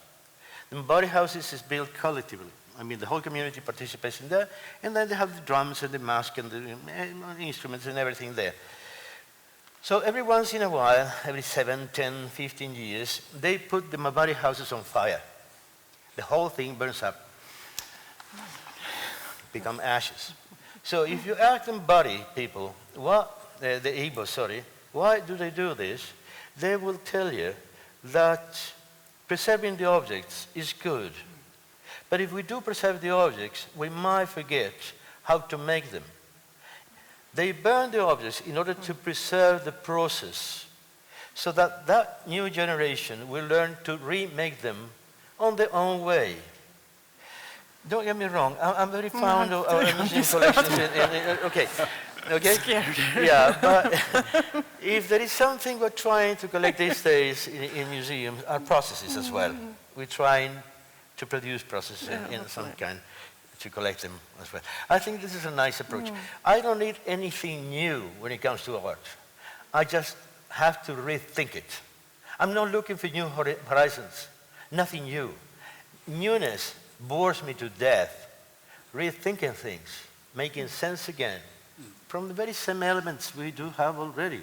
And that's how it is being an art student, I think. Yeah. Sorry, I was preaching and I was an African for a while. It's over. You even sounded slightly South African in my ears. When it sort of came back, yeah. Yes. Well, I actually know that these rituals of destruction were practiced on a kind of wide scale also in Europe, but for a very long time ago, in the Culturalitic period. 30,000 years ago, these practices were quite common. Absolutely. So this destruction as a way of maintaining, and the paradoxes that are involved in that, is certainly something that I think is interesting in a collection like yours, where you're bent on preserving at all costs. But not you. You are actually you're a destroyer somehow. Well. No, I'm not. I don't do that. You don't do that. No, I don't. But you expose graphic art to light. Yes. And it's irreversible. It is. Yes. So I have to be careful. But I don't want to burn the museums. I'm not a burner. Yeah. So, but I was wondering about this kind of displacing the bird, or was it the duck? The story with the Commonwealth with the Queen. Yeah. Oh. Yeah. It was a duck. But it was a duck, and it became a duck became a bird. I think. Yeah. But I mean, there are aspects of your work that actually directly address. I mean, making and destruction are really close to each other, like shooting on boards and attacking with a drill. Yeah. And I hope that you would start talking about shooting, because to me, shooting on a wooden plate is the same as using a big knife. To me, it's just a tool. Some may think it's a violent tool, but a big knife is also a violent tool. So building up an artwork by shooting is also shooting something else into pieces. So construction and the opposite is the same, I think. Well, that's what you said. There's this discourse about destruction in a French philosopher. His name is Bataille, where he claims that periodical destruction is actually part of a kind of erotic economy that belongs and proper to human beings, and it's actually quite devastating if we don't take it in consideration. Erotic, I'm not turned on when I do art. You don't? No. No, but it's not about that. I mean, Okay. erotic in the sense of, I guess, kind of developing a kind, working with the desire. Yeah. In that sense, erotic. But I don't see desire as only an erotic thing. Desire is It's a driving force. Sort of. desire is eating. Desire is getting experiences, etc. And maybe desire is connected to make art, at least in the beginning, until you get out of the academy and meet the everyday life. Then it becomes a job. Yeah. More than a desire, I think. That's sad. So, He said that. He started talking about desire. But I think he's going into the psychoanalysis. Use of the term. yes. Right. Which is a certain language some people talk. Okay. Yeah. All right. Well, at any rate. Did I misunderstand something? No, not at all. You're having your own ways. Yeah.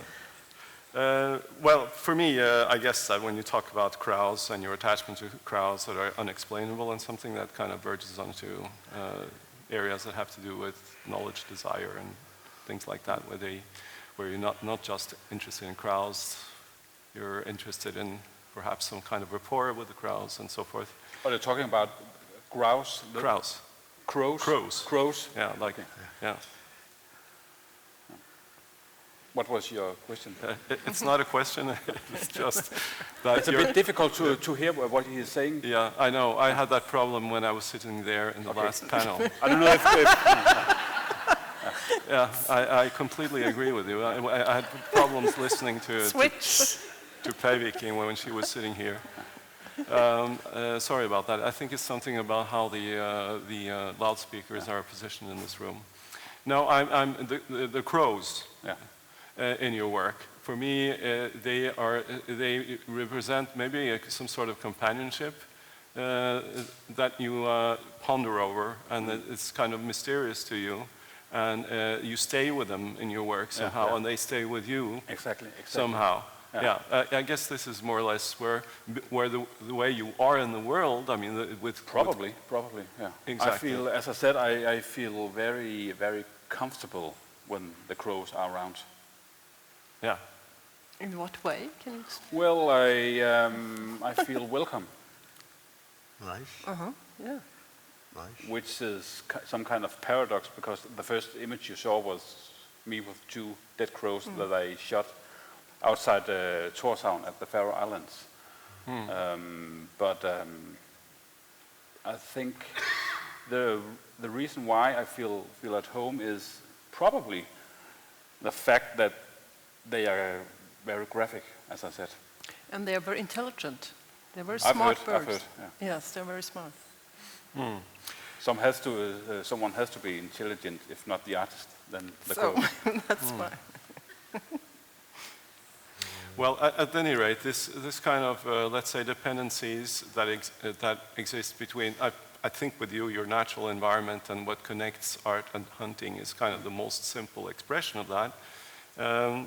I was thinking that if we look at a world of reproduction where we actually reproduce because of certain desired outcomes that might work for us or not work for us, and involving also destruction in that process, are things that are really contribute to evolve a form of knowing, which I think it's difficult to digitize somehow, you know. That the kinds of representations that come up of this kind of work with let's say, making destruction is difficult to replicate somehow. That it belongs to those who work with making, and it also belongs to those who experience art, but it's difficult to digitize. So I was, you know, throughout the discussions that we're having here, the digital media are coming up every now and again. And actually, it was one of my teachers, Umberto Eco, who made a kind of very resolute distinction between reproductions that are always non-same and exist within this dialogue of making and destruction, and replicas. Like if you post something on the internet, it's all over the world at one time. It's not made, not transported, distributed, bought, desired, or anything. It's just everywhere at the same time. So the dynamics are like completely different. So the reason I wanted to talk about dependencies at this point, and we can, if there are questions from the audience too, we have time for that. I'm wondering how we can, in a way, try in our time, look to the slower flow of things to see if we can learn from, let's say, many people here talk about indexicality and tactility in artwork, and see if we can look at digital resources differently, because right now they may be working in a very mimetic way, in the sense that they relate to a code and replicate it all over the world. I see that some of my students who are interested, for instance, in typography and letterpress, they have had these very, let's say, conflicting feelings about digital technology and using it in their work. But they might, for instance, turn from using the Creative Suite in Adobe to using programming to use laser cutters to make new type, right? So that they would kind of divert digital technologies in order to enhance the ways of action that they can learn to appreciate through let's say, traditional crafts, but divert them into new directions and, by using and reframing digital technologies. I was wondering if we could round up a little bit, because all of you have been presenting very sort of analog stuff. You have been briefly mentioning that you like Googling, but beyond that, what does, I guess none of us can be indifferent to the analog digital let's say, situation that we're in today. And I was just wondering what kind of thoughts that you have on that, based on art. Yeah, on your artistic practice, and also in the curatorial sector. I know that people in archives, for instance, have a lot of ideas of what this transition means to them. So I could give you a few examples, but I would like to focus on one thing. It's a series of communiques of a political organization that I do belong to. It's the Post-Colonial Liberation Army, Rematerialización. And it has only one member, it's me. So I've been showing the communiques of the Post-Colonial Liberation Army, Rematerialización, both as printed matters, as graphic work, as academic performances, and I distributed it in the net. So the amazing thing is that I just posted on the internet anonymously, and people wanted to become members of the Post-Colonial Liberation Army, which would be very, very nice. And some people wanted to send money. And some people in Buenos Aires, they were producing posters and putting these posters all over town anonymously, without asking me for permission, because I never signed them. So it was the Post-Colonial Liberation Army doing things. So a lot of things happened along the way when the Post-Colonial Army started to express itself in the internet, which I like very, very much. But please remember, the Post-Colonial Army Rematerialization is me, nobody else, right? All right, okay, go that straight. Thank you. You mentioned Google, because I mentioned Google. And I see Google as an archive, which you mentioned. And Google is a very smart kind of archive. If I should go to the library every time I needed a sentence, it would take me years to make 10 works, I think. But Google is a very quick type of archive. So if I get an idea, I get a result in about 5 seconds. For example, Theodore is, and then Google will tell me what Theodore is or how he behaves. Or it may not be you, but somebody else, but that doesn't matter. If I need an answer right now, I can use Google and then use the result in an artwork that is very hand-on. To me, it's very important that the artwork is hand-on. But I see also a tendency that collections archives are being digitized. Yes. And one argument for doing that is that what you're actually looking for when you're Googling is on Google page 17, where you never go. And so you don't get actually that kind of information that you could get in an archive, and Well, even more so. Yeah, yes. that's a dream situation, that everything's on the internet. But like in Denmark, they have been very clever, having lots of nice archives from different museums. But we're doing it. But I work all the time on the internet because that's where all the sources are. So I think there has been a huge difference from like 10 or 20 years ago of how to work as a curator. They used books. Well, we use books today as well, but it's so much faster and you got so much information.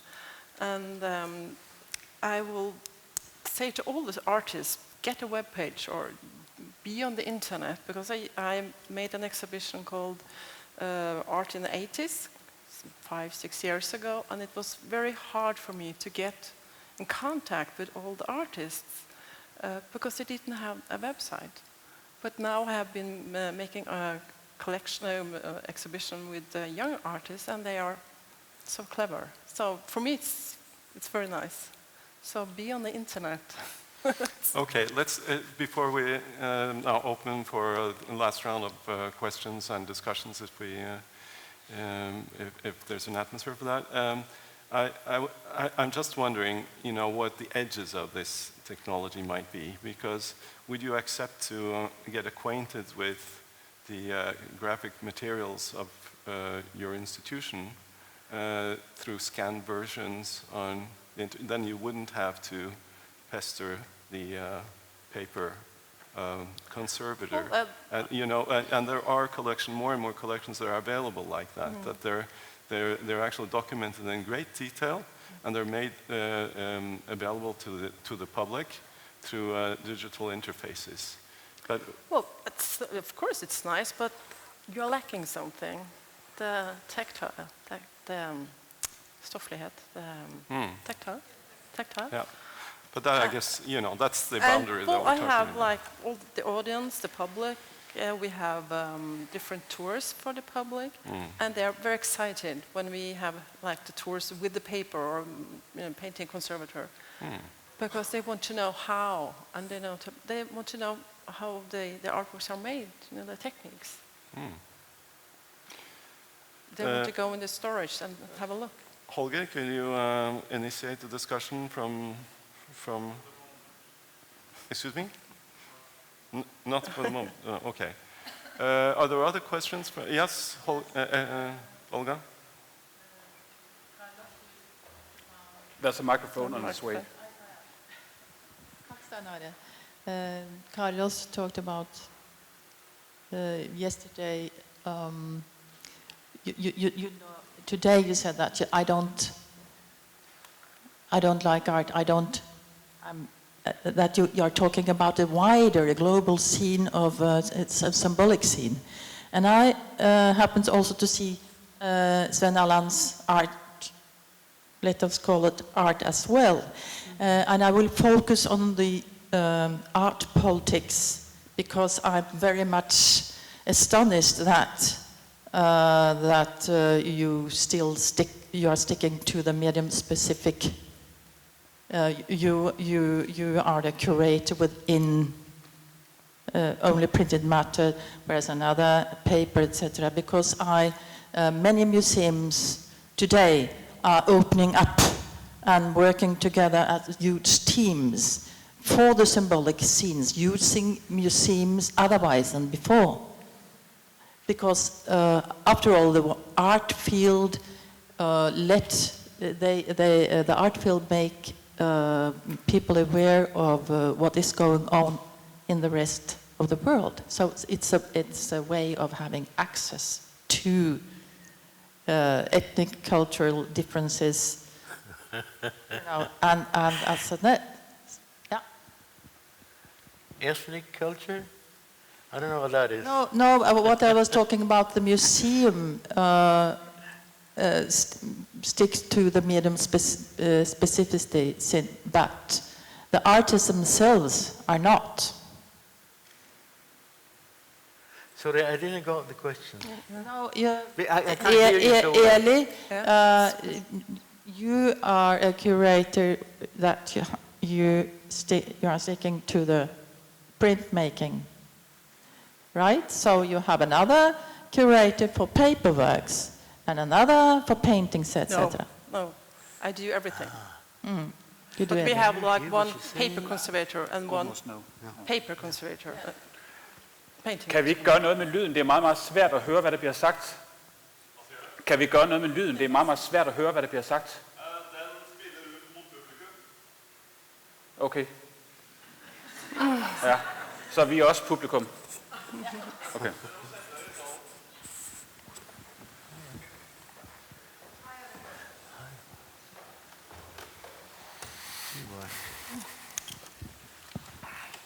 Hello. I have a question, or at least I would be interested in a response about reception of your work and how you think of your audience from the artist standpoint and from the curatorial standpoint.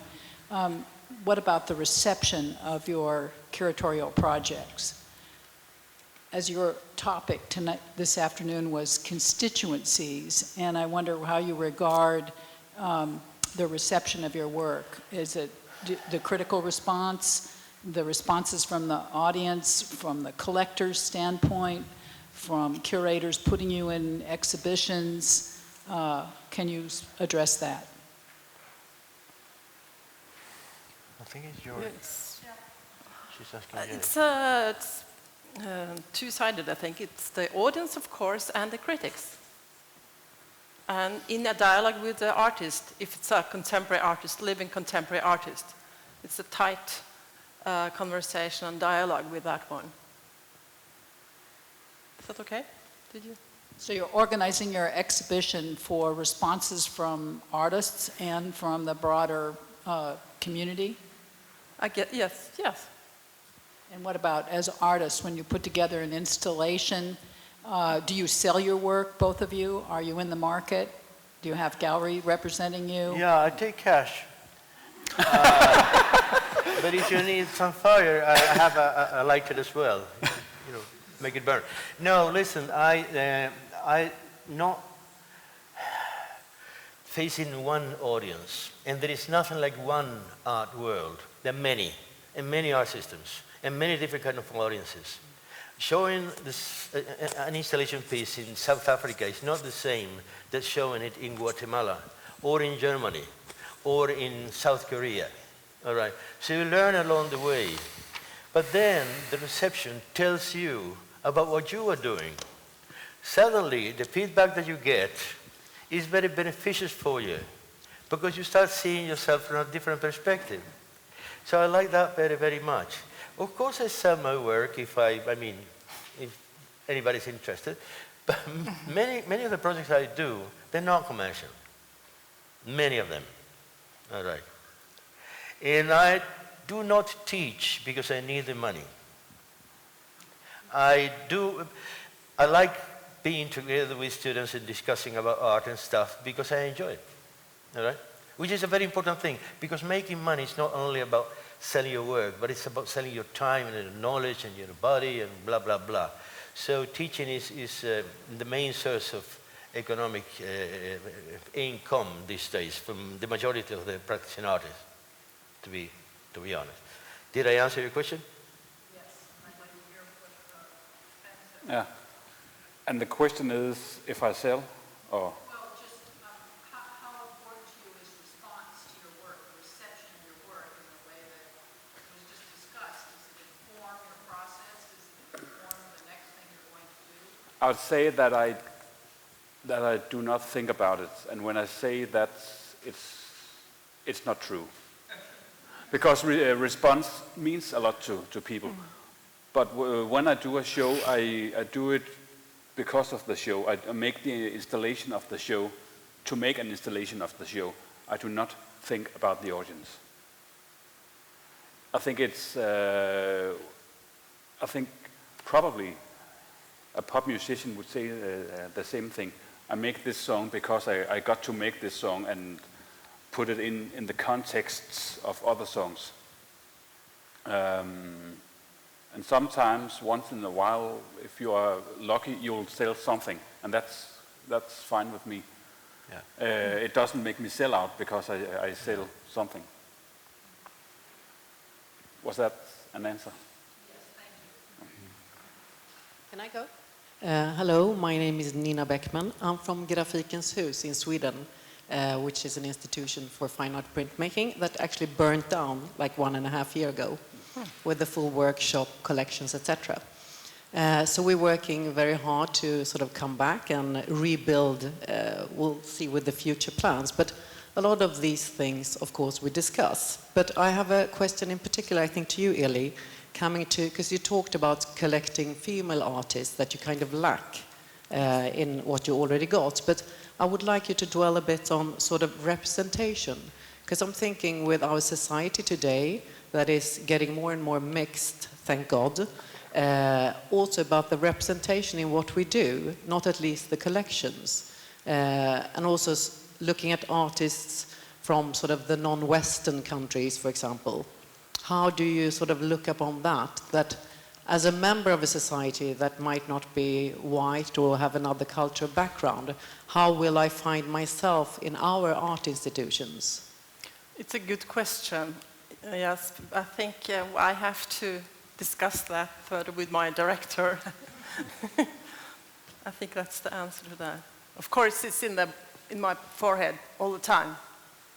And I, of course, have to struggle and talk with my colleagues about that. But yes, of course, we're discussing it. We have lots of men in the collections, and now it's time for other female and other groups, of course.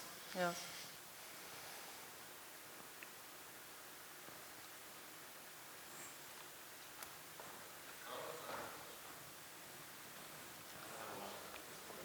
Are you getting a mic? I'm Michael Kirk. I'm from New York. You said specifically, I don't believe in art. And you've hinted at what you do believe in. What do you tell your students, and what do you believe in? I tell my students that teaching art is impossible. Learning is possible. Yeah, that's what I do. But in terms of if you don't believe in art, or if that's just a blanket statement, I don't believe that art is a spirit or an essence. Art is nothing. It's an empty basket. It's a basket. Sometimes comes with some stuff in it that you don't need. You have to throw them away. You have to put some new things into this basket. But what would you use a basket for, if not to bring one thing from one place to another? All right? This is what art is. It's an empty basket. This is something I use to do things and bring things from one place to another. This is what it is. But it's not an essence. It doesn't have a purpose. It doesn't have a soul. It's neither bad or good. It's just a mental category, a cultural category that we are using in lack of better terms. Sorry. That was a good answer. Thank you.